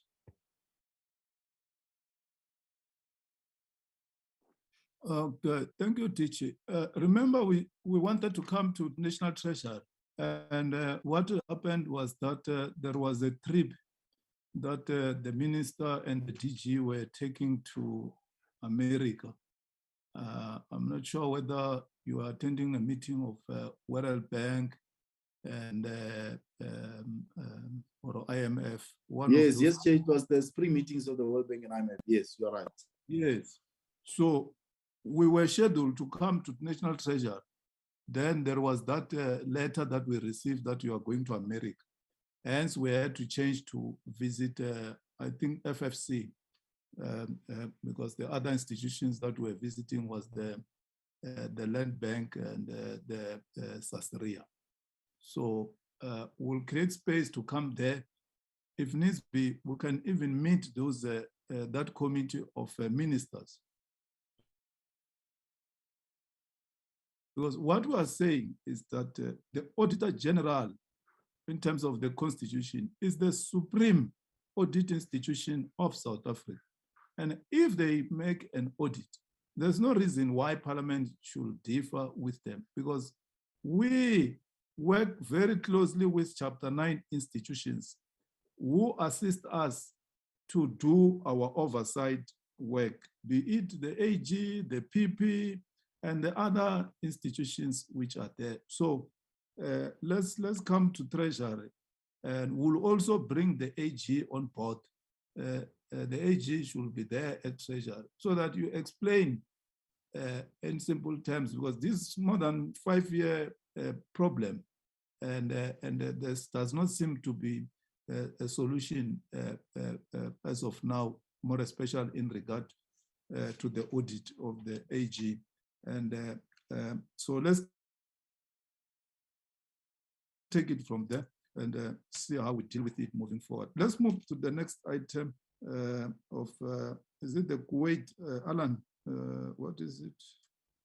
The Kuwait Agreement, let me check. Yeah. Yes, Chair, there's two agreements. One is the South Africa Kuwait, and then there's also a BEPS one. But Yanga's online and she will take the committee through that. Okay. Younger, item 6. Briefing by National Treasury on the Protocol Amending Agreement between the government of RSA and the government of the State of Kuwait and other related matters. Good morning, Chair. Good morning, honorable members.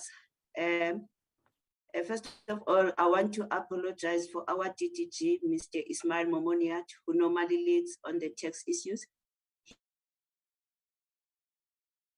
He's caught up in another meeting, so he requested that I should lead the briefing on these issues.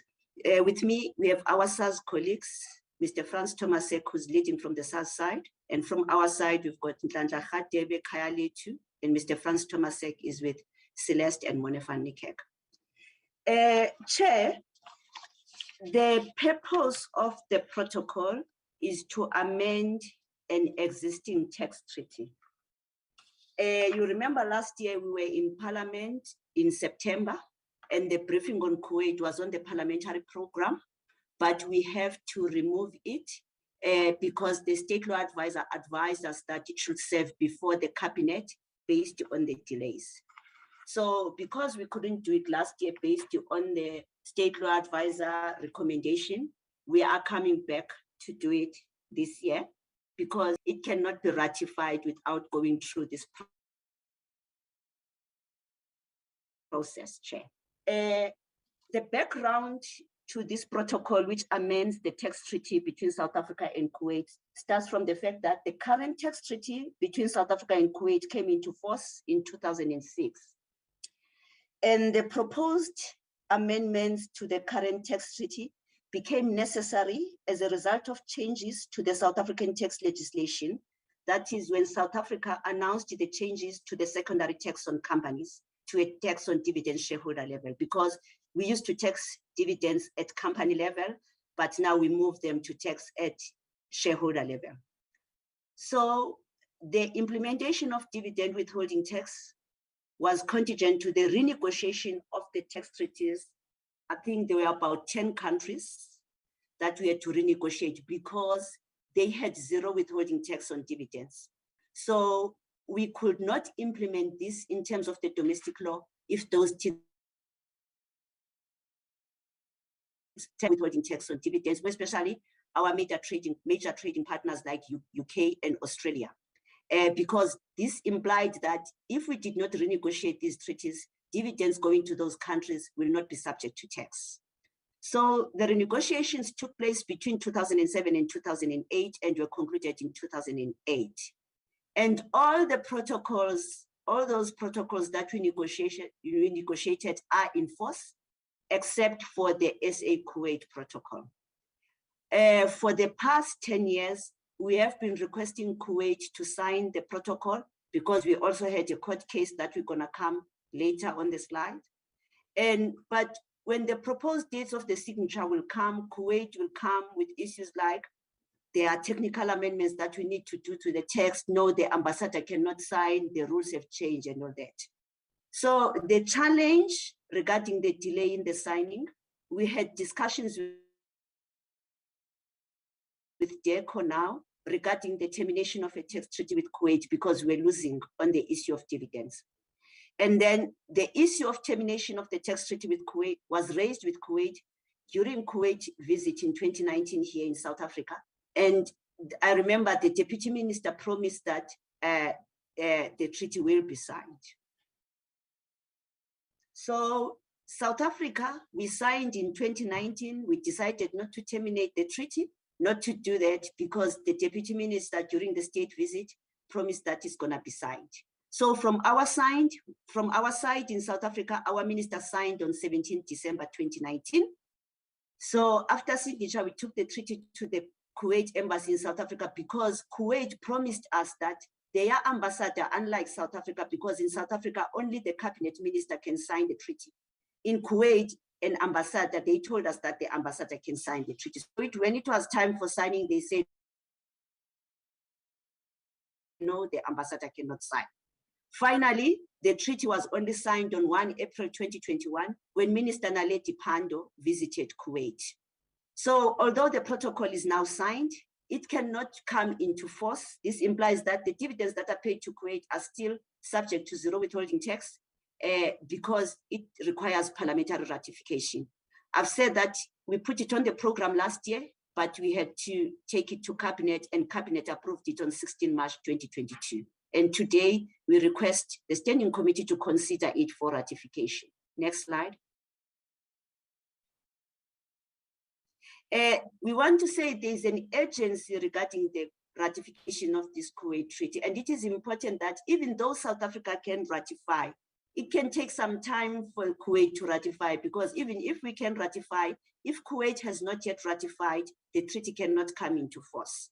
And we are concerned that if non-ratification, we may encounter some of the delays that we encounter in this regard. We don't know how long will it take for the Kuwait to ratify the protocol. But now that everyone is aware, DECO is aware, you are aware, because if there is further delays in Kuwait in ratification, meaning that we have to approach DECO again, as well as the necessary procedures to terminate the tax treaty, because it requires parliamentary approval for the termination of the tax treaty. So as you have said, that the agency regarding the entry into force is forced by the fact that on 19 January 2019, the Netherlands Supreme Court ruled against us, against the tax treaty between South Africa and Netherlands. What happened is that Netherlands was one of the countries that we were to negotiate with, or one of the 10 countries, and Netherlands, we negotiated first. So the problem with the first movers when we negotiate tax treaties is that they always want a clause which is called most favored nation clause, whereby we can state in the tax treaty that the treatment that we are giving to you, we're gonna give it to all other countries. So unfortunately, because Netherlands was one of the first movers, we had to include in the protocol what is called the most favored nation clause, which states that all those countries that we have to negotiate with, we have to negotiate with all the 10 countries, and all the 10 countries, the treaty, the protocol will come into force regarding the taxation of dividends. And if one country did not implement this, this will imply that the other country that has got a most favored nation clause, the article cannot be implemented. So that is what, in a nutshell, is the most favored nation clause with regard to the South Africa-Netherlands tax treaty.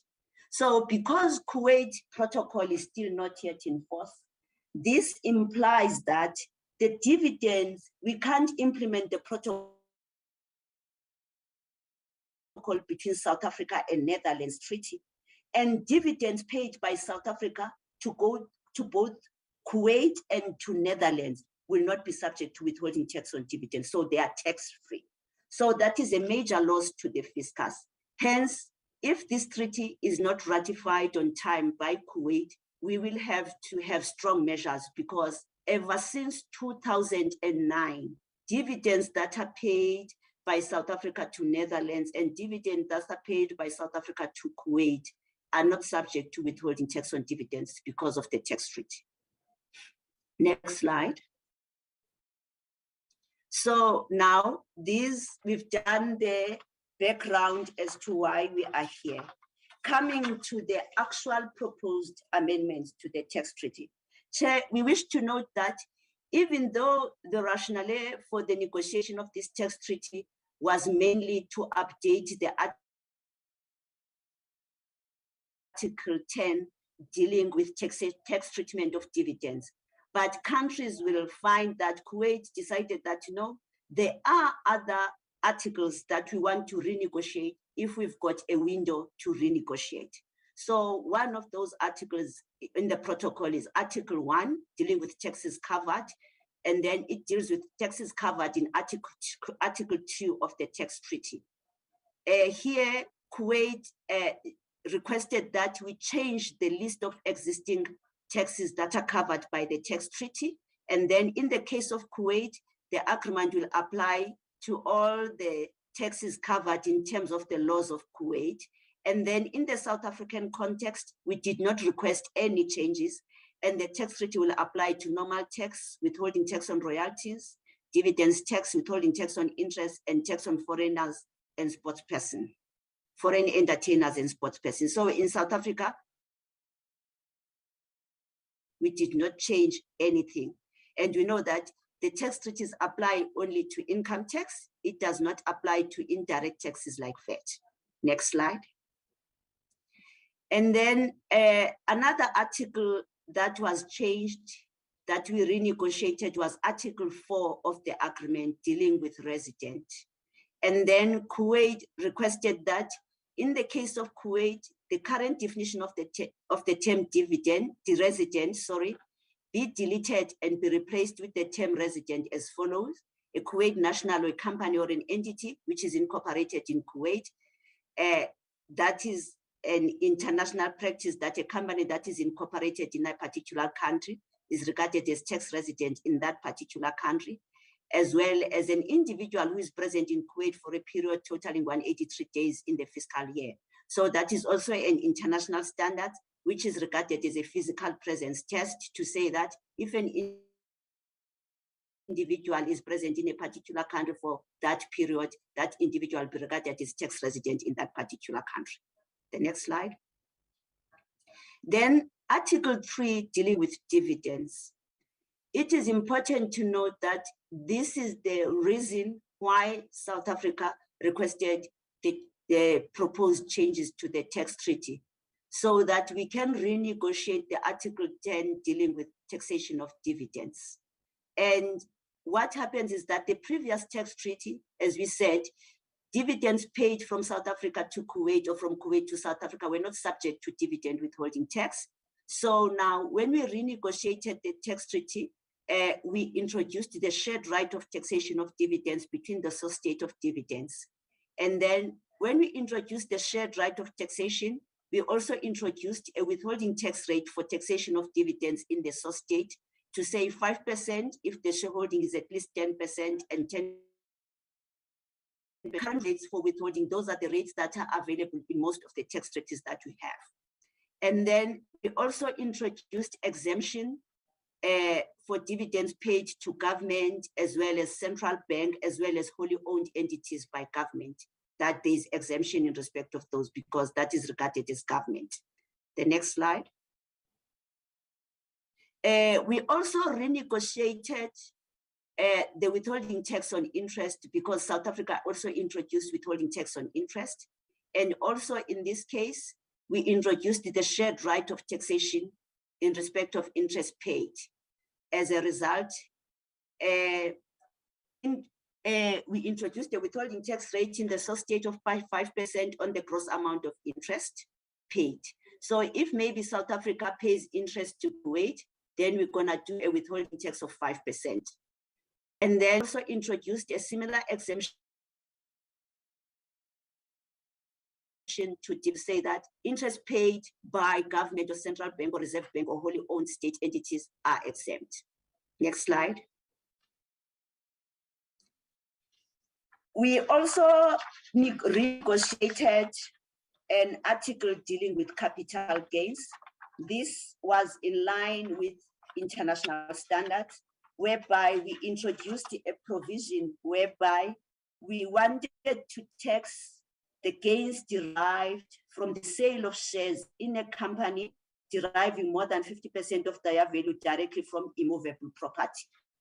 Because what happened is that if maybe there is a company that is owning immovable property in South Africa and foreigners like Kuwait residents have got shares in that company, then as soon as the company sells their shares, then we're gonna tax the capital gains, selling the shares in respect of immovable property. Next slide. And then with regard to exchange of information, we renegotiated this to be in line with international standard, because when we come to the BEPS MLI that we're gonna do after the Kuwait, there was an international standard that was introduced after the 2008 financial crisis regarding the sharing of information in terms of the tax treaty. So in this regard, it was said that even though the tax treaty covered only income taxes, but the exchange of information, you can exchange information in respect of every taxes of every kind and description. This implies that you can exchange information with respect to income tax, with respect to VAT, with respect to excise duties, even though they are not can exchange information. Of information now is continuous. You're not going to wait when you see that there's something wrong that taxpayers are doing. So you can just inform the Kuwaitis, and then the Kuwaitis can inform South Africa if they think that there is a need to exchange information in that regard. And the exchange of information also is not going to be limited by bank secrecy to say that, no, I can't exchange information because of bank secrecy. No, not solely for that. That was extended. And that was also based on international standards. The next slide.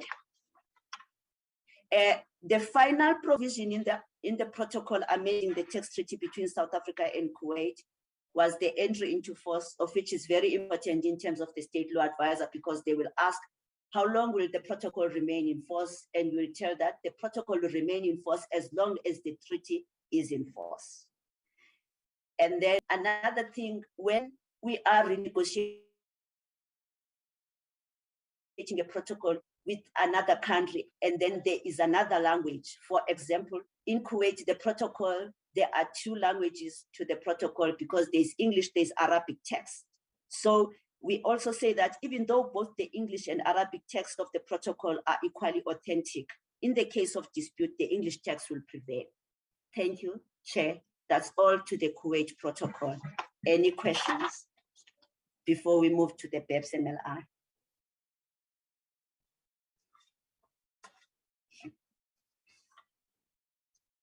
Okay, Madam Yanga. Honorable members, that is the presentation on the protocol with Kuwait. Comments, questions?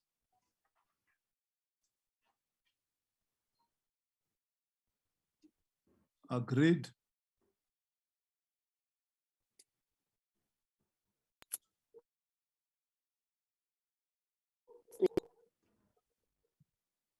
Noxie? Oh, Chair, I'm just saying we've noted the presentation, Chair. Encos. Oh, good. Yanga, you can move to the next, proceed to the next presentation. Thank you, Chair. The next presentation refers to the BEPS MLI multilateral instrument. And I just want to give a brief background regarding the BEPS MLI, because when we did informal briefing, it was in 2016 before the signature. So now we're gonna give a brief background so that as to why we are here regarding the BEPS MLI. So after the 2008 financial crisis, the G20 ministers agreed to a framework to address the tax havens, as well as multinational enterprises regarding the tax base erosion and profit shifting. And then on October 2015, there was a BEPS action plan. It is important to note that South Africa is the only country that is the member of the G20, hence we're part of the negotiations. However, South Africa is not a member of the OECD, but is one of the member countries that forms part of the inclusive framework on BEPS. And this inclusive framework on BEPS consists of about 137 countries, both OECD and non-OECD, and of which 23 are African countries. And all of us, we collaborate on the implementation of the BEPS package. So we assist in developing the standards for the implementation, review, and monitoring of the BEPS package. The next slide. So this BEPS, and one of the action items is the development of the multilateral instrument for implementing the BEPS treaty-related measures.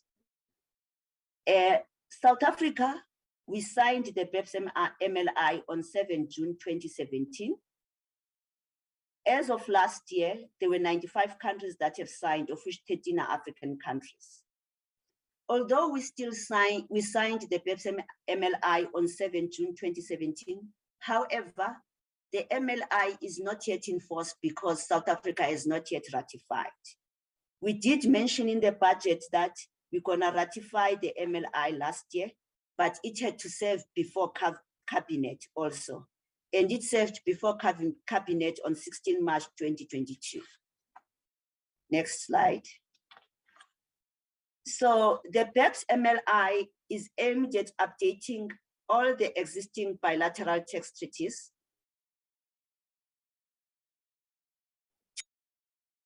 The BEPS MLI, it incorporates the following treaty-related measures. Action 2, dealing with hybrid mismatches. Action 6, dealing with treaty abuse. Action 7, dealing with artificial avoidance of PE. Action 14, dealing with improving dispute resolution. Next slide. So this BEPS MLI, even though it will be updating the existing bilateral tax treaties, however, it will be applied alongside the existing tax treaties. However, there may be circumstances in which a country prefers not to include a specific treaty in the scope of the application of the BEPS MLI. And also, there may be circumstances in which a country is allowed to enter reservations. So when we do the presentation on the articles covered as we will show where South Africa has made reservation and where South Africa has decided not to include some of the tax treaties in the BEPS MLI and the reason for doing so. Next slide.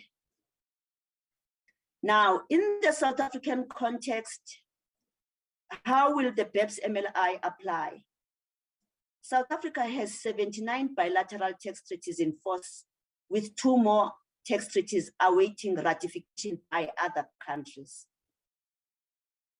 In terms of the BEPS MLI, 76 tax treaties have been listed by South Africa to be covered by the BEPS MLI.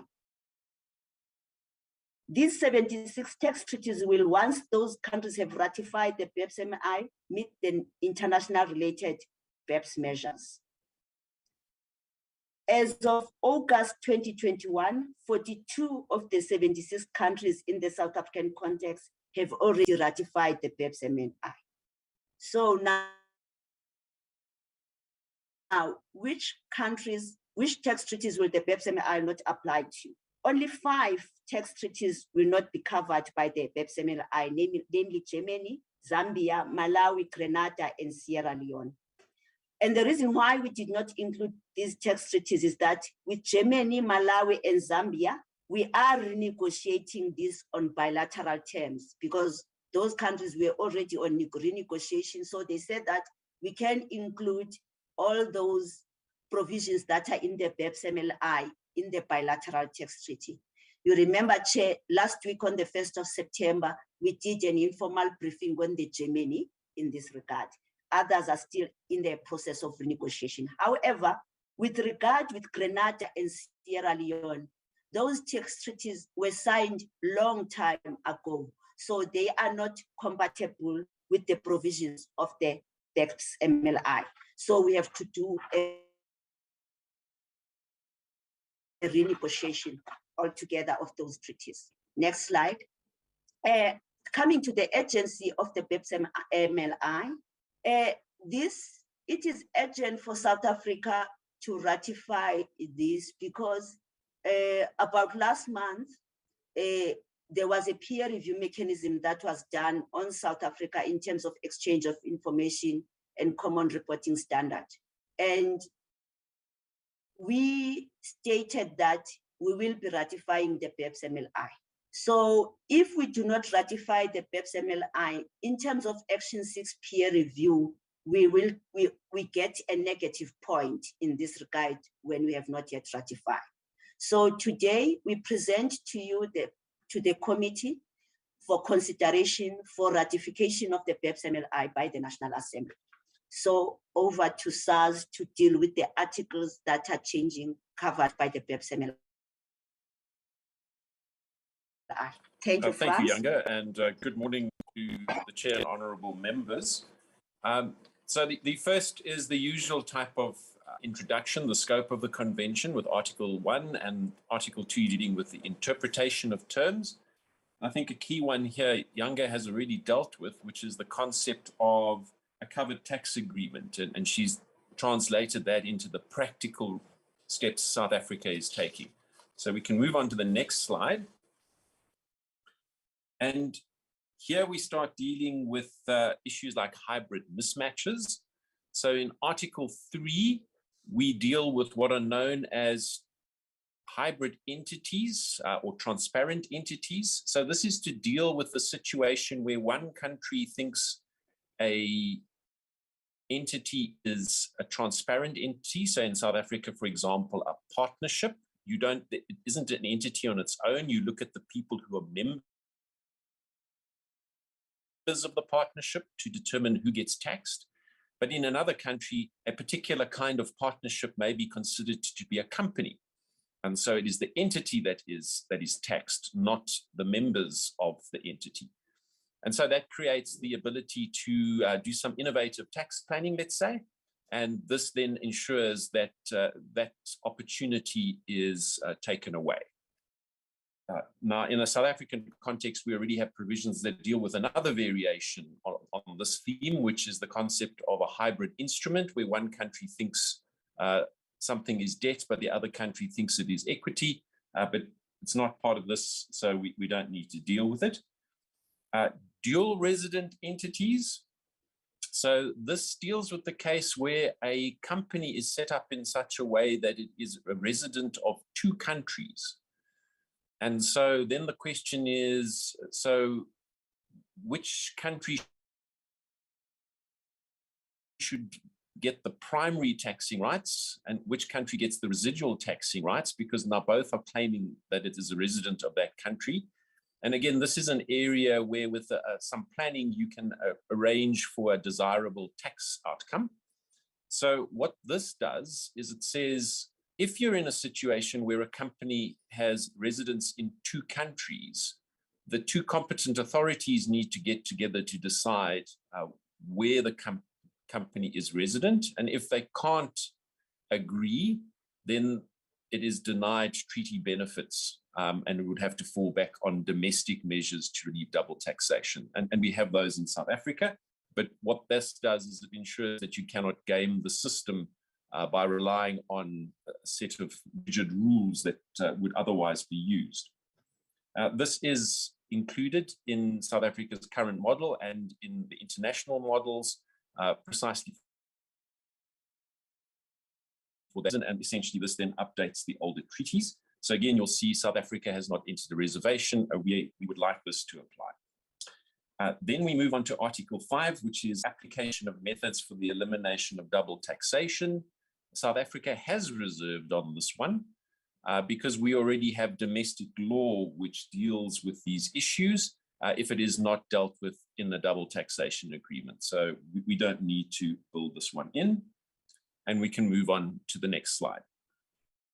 Now, Article 6 introduces a part of a preamble to our double taxation agreements. And the key part here is that up until now, everyone's taken it that the point of a double taxation agreement is to avoid double taxation and to enable exchange of information. Now, what this here is, it introduces the concept that these agreements should be interpreted through the lens of not creating opportunities for non-taxation or reduced taxation through tax evasion or avoidance. So the key issue here then is it gives a court or anybody who is interpreting the treaty guidance as to what the desired result is. So that if you see that there is in fact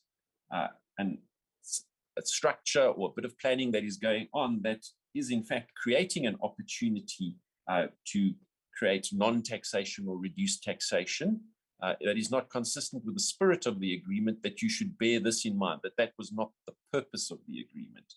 And we'll come to that now in Article 7, which is the prevention of treaty abuse.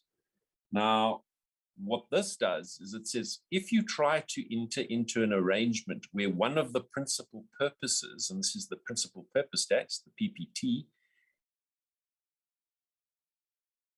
is to gain a tax advantage that is not in accordance with the spirit of the agreement, then that tax benefit can be denied.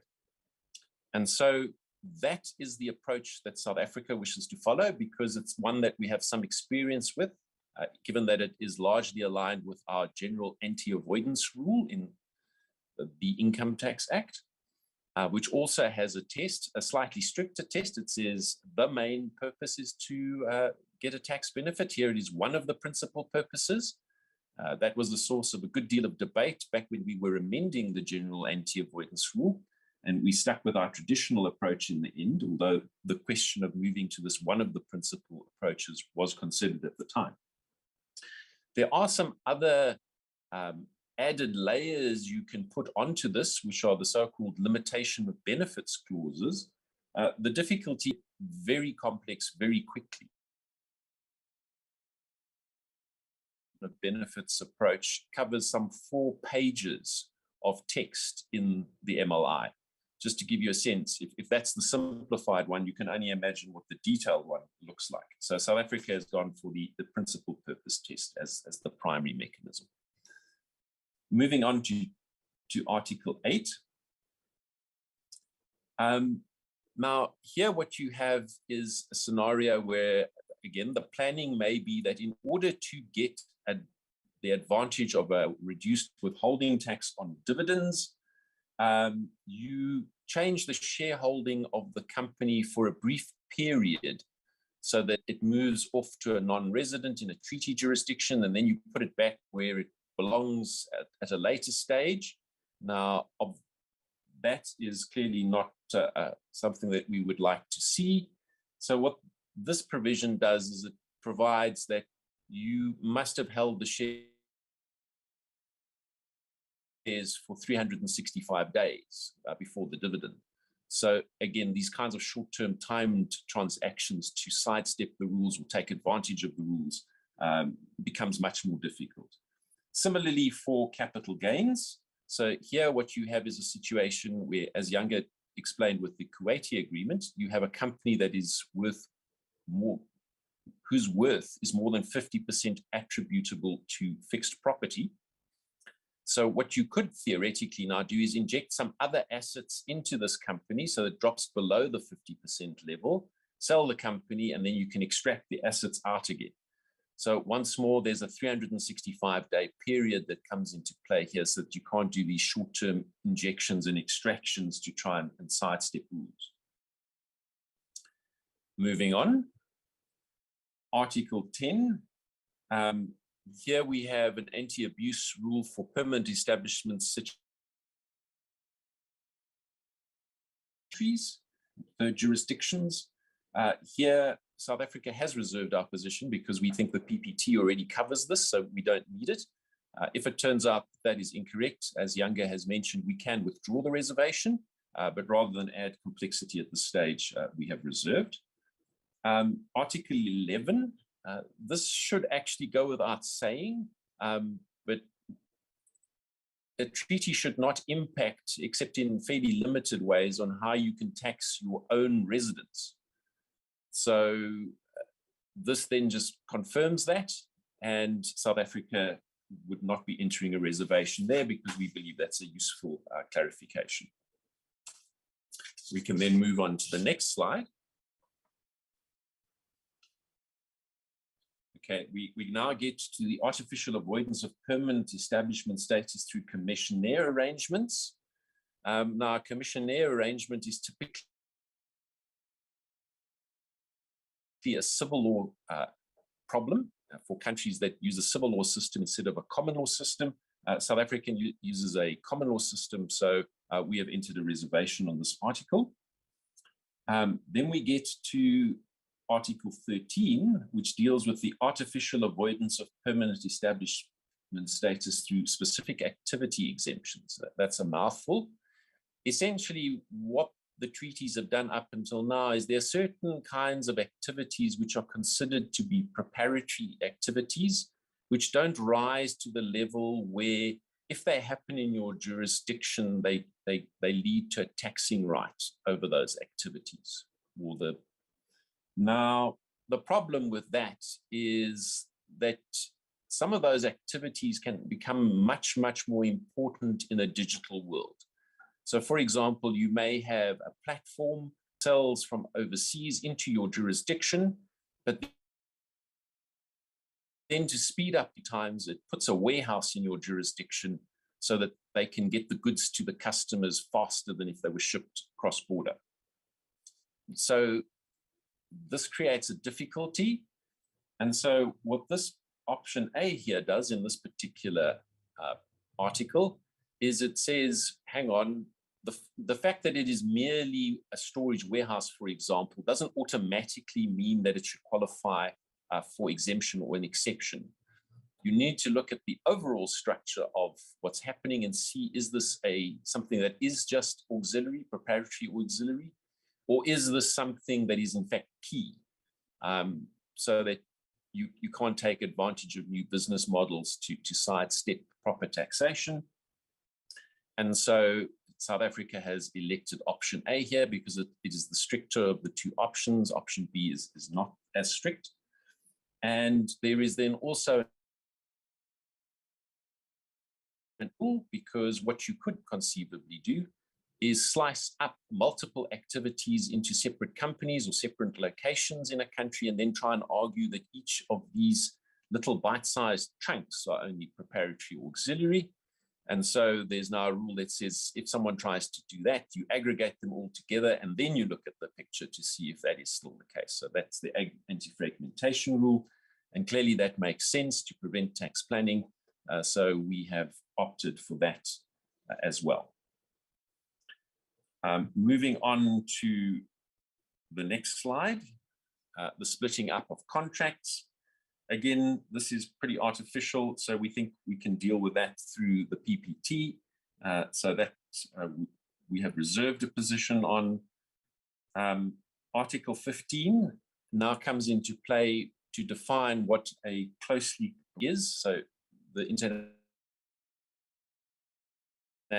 equivalent of what would be called a connected person in South African tax law.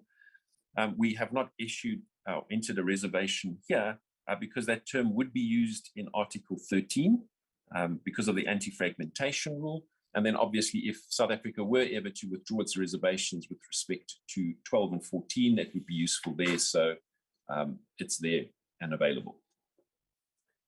We move on to improving dispute resolution. Up until now, we've been seeking to clamp down on tax planning that creates low or no taxation. Here we assist taxpayers who now find themselves in a position where there may in fact be double taxation because someone has perhaps inappropriately clamped down in one of the jurisdictions.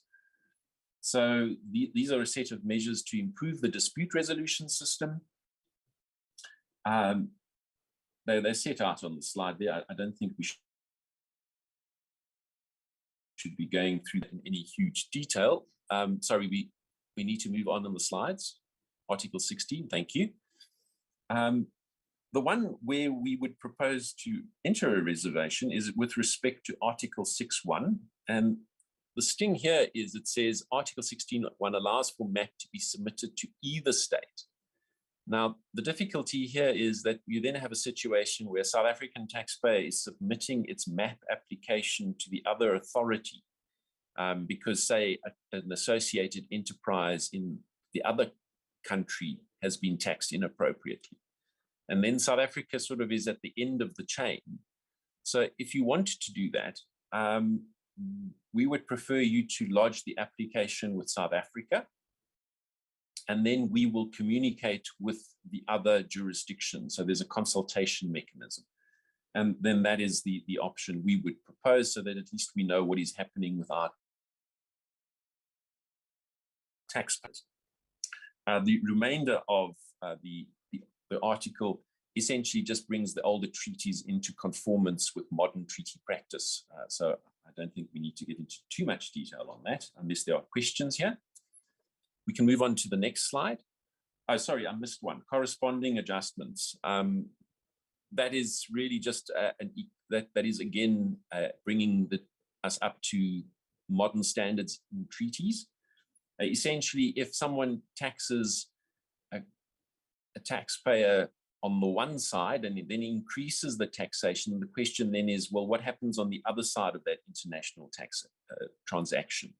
Because if one jurisdiction is saying they want more tax because more profit should be there, well, logically, then that means there should be less profit in the other jurisdiction and it should reduce its tax.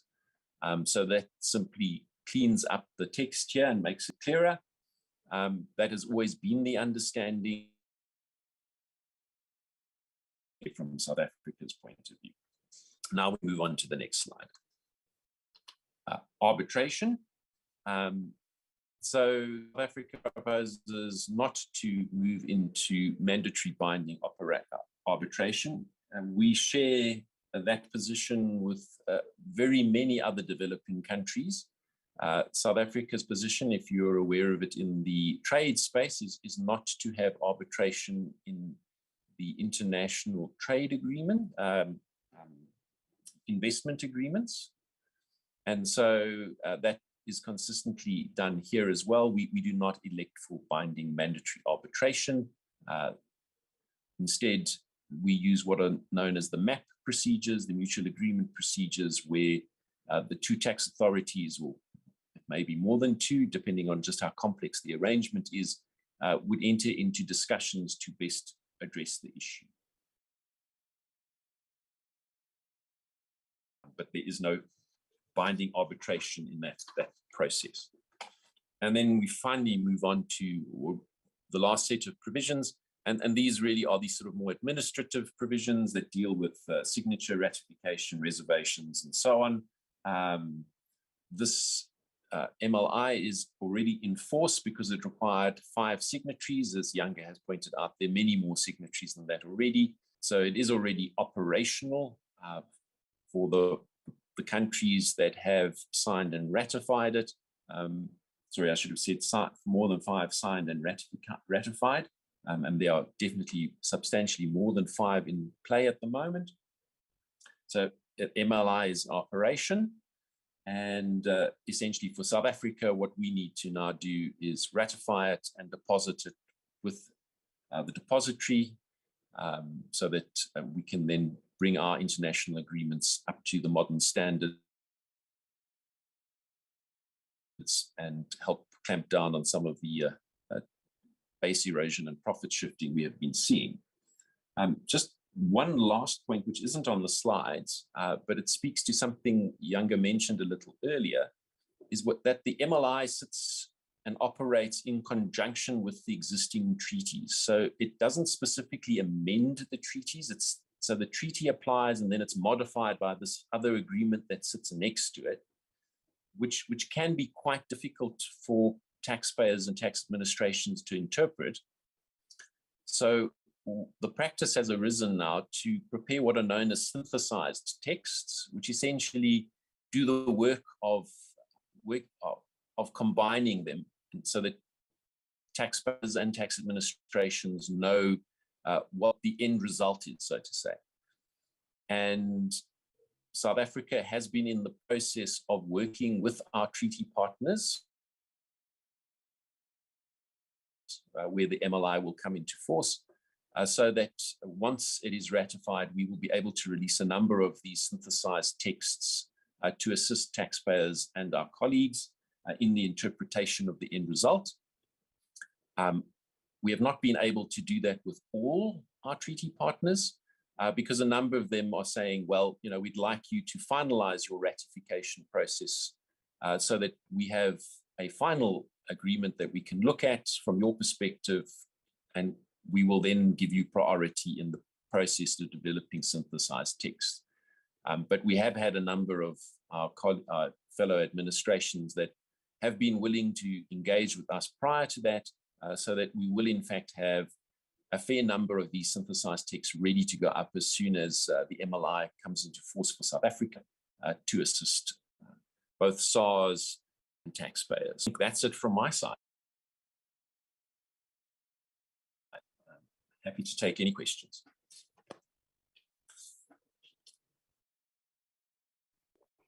Okay, Franz and Younger, honorable members, over to you. Are there comments, questions?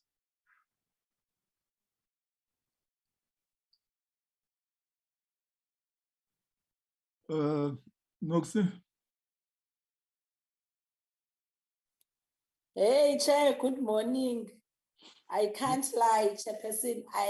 Sorry, you know, I am impressed by the presentation, but I need a lot of education on these issues.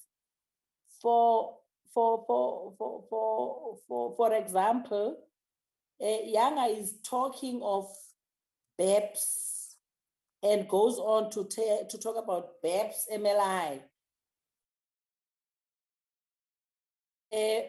For me, Younger, you should start by explaining to me what BEPS is and therefore what BEPS MLI is, because then you go on, Younger goes on to say that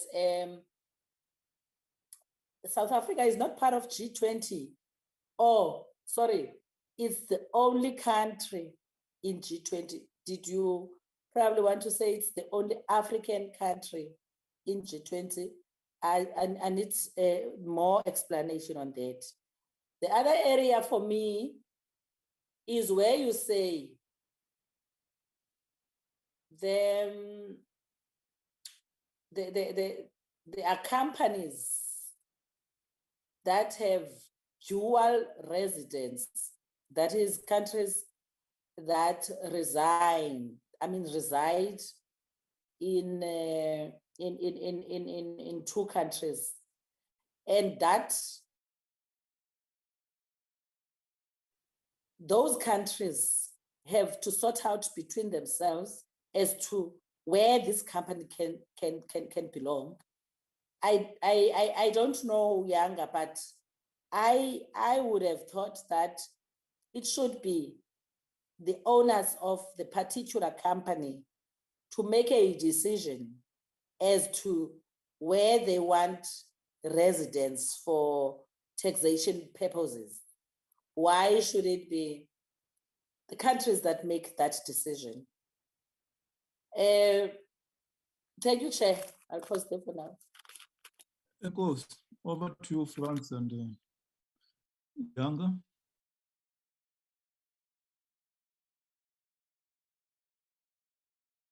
Thank you, Chair, and I want to apologize to the honorable members for not maybe explaining what is meant by BEPS. The base erosion and profit shifting, it is a project that came about after the 2008 financial crisis. So there was a 2008 financial crisis, and the G20 leaders or heads of state met, and then they find out that multinationals are shifting funds from high tax jurisdictions to low tax jurisdictions. And it was found that a lot of money is being shifted to tax havens. And the reason why countries are not aware of that is because there is no proper exchange of information, because there'll be bank secrecy rules, there's this and that we wanted to find synchronized measures that are international standards that are aimed to stop this base erosion and profit shifting. As such, the BEPS project was formed by the G20 ministers. The importance of saying that South Africa is the only African country that is the member of G20 is that when we go to the G20, when we speak, because South Africa is the only African country, we don't speak only on our behalf, because we have to also represent other African countries that are not members of the G20. Even on the inclusive framework, when we speak as South Africa, we don't speak only on our behalf. Hence, we've got the African Tax Administration Forum. So before the meetings with the G20, before the meetings of the inclusive framework, we as African countries, we will meet. We will say, this is the South African position, but this is also the position of the other countries. And then what is the African position that we can take in this regard? For example, the common African position that France is whereby we don't, as developing countries, agree to mandatory binding arbitration. Because you'll find that when we go to the mandatory binding arbitration, the developed countries, because they've got resources and capabilities, they always win. So that is when we have this emphasis of saying South Africa is the only African country that is the member of the G20. We want to emphasize that when we go to those meetings, we don't only represent ourselves, we also represent other African countries. And then France can talk about dual residence. Thank you, Chair. Thanks, Yanga. Thank you, Chair. That was an excellent question. So let's have a look at how the law generally works internationally when it comes to the residence of a company. Generally speaking, the first place a tax system looks as to resident is where the company is for. Well, our first assumption is that company is going to be resident in South Africa. Now, that's fine, but what you can have is a company then that is created somewhere else, but where it is managed in South Africa, where the actual control of the company is in South Africa. So then most tax systems will then also look to see where is the control, the ultimate board of directors, let's call it, control of this company is, because that may give you a sense of where the company really is resident. So then there is that as a test. And so what you can have is a situation where a company is created in one country, but then it is managed and controlled out of another country. So which of the two countries is where it is truly resident? Now, if you were to simply allow the owners of the company to decide that, well, then you would have the situation that a South African company could simply say, well, no, actually, I'm resident in a very low tax jurisdiction where there's a 0% income tax rate or a 5% income tax rate or what have you. And I'm not actually resident in South Africa, although the company was created in South Africa, its board of directors is in South Africa, its operations are in South Africa, but it is resident somewhere else. So I can see it as an attractive proposition, but the tax system says we need something a bit more objective than that. And that's why the concepts of where the company was created, where it's managed and controlled, and some other factors come into play. And because you have those factors coming into play, you then need some kind of a tiebreaker rule where two countries say, well, I think it's resident here. So, I mean, even if you did have a situation where a country said, well, the owners may elect where the company is resident, another country may disagree with that rule and say, no, our rule is something different. And you're still left with the situation of how do you break this viewpoint that the two countries have, with one saying it's resident here and the other one saying, no, it's resident there. So you still will need a tiebreaker no matter what the underlying rules are. And so what this tries to do is it tries to create that mechanism for the tiebreaker, which is the agreement between the two countries' competent authorities. Now, I suppose I should quickly stop and explain what a competent authority is, because and that is the person who in the treaty is the representative of the country for tax agreement purposes. So in South Africa, it is the commissioner for SARS. In other countries, it may be the commissioner for their tax administration, it may be their minister, or it may be some other official. But essentially, that is a person who has been identified, who obviously then delegate to other people to do some of the work, to enter into these discussions and deal with these kinds of questions that come up having the technical expertise to do that. The underlying reason why you have competent authorities is that otherwise the countries would probably have to do this through the diplomatic channels, which would be a much slower process. And you would then have to involve diplomats who may not be expert in tax issues, which would then complicate them further. So this allows the administrations or the policymakers to engage directly to come up with a result, which would probably be a bit quicker than trying to use the standard diplomatic channels. So I hope that helps.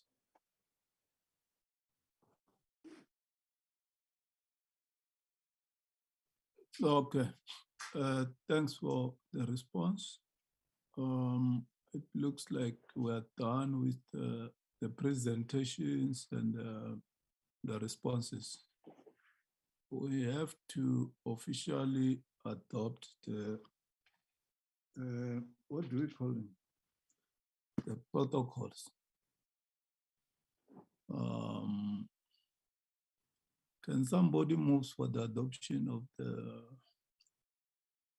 amended protocol on the agreement between RSA and Kuwait? Any mover? I move for the adoption, Chair. Honorable Mavileta moves for the adoption. Second. Seconded, Chair. Noxie, second. Honorable Abra. The report, the BEPS. I move for the adoption, Chair. Honorable Mavileta moves for the adoption. Any second? Seconded, Chairperson. Honorable Mazet Nkomo, seconds. Then thanks very much. Let's move to, we're done with item 7 and then item 8. It looks like we're done with the agenda. We're coming to closure. Any announcement, Alan, before I close the meeting? No, Chair, it's just the next meeting of the committee is on Tuesday. I will forward relevant documents sometime either today or tomorrow. Okay, thanks. Thanks very much, honorable members, for attending the meeting and deliberations. Thanks very much to National Treasury, led by the DG. Also in the meeting, also acknowledge SARS team.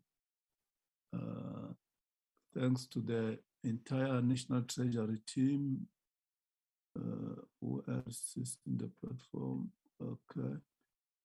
And then thank you to the entire parliamentary team, and in particular the support team of SCOF.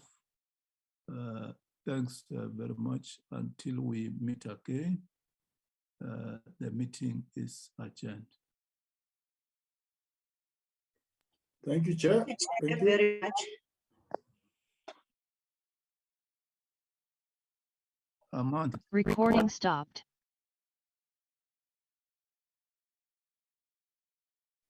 Yanga.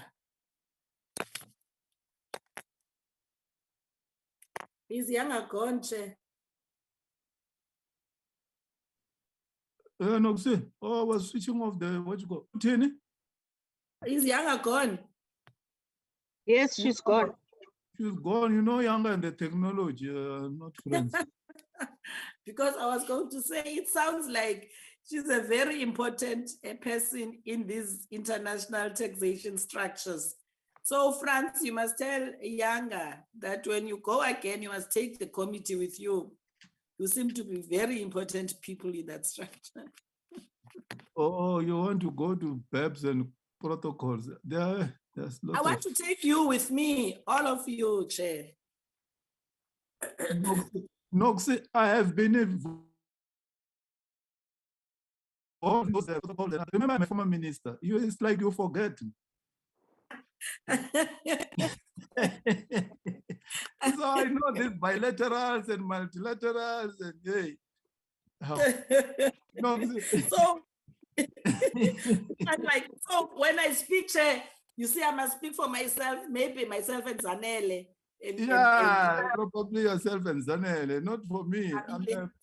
I'm a former minister. I was involved in multilaterals and bilaterals agreement.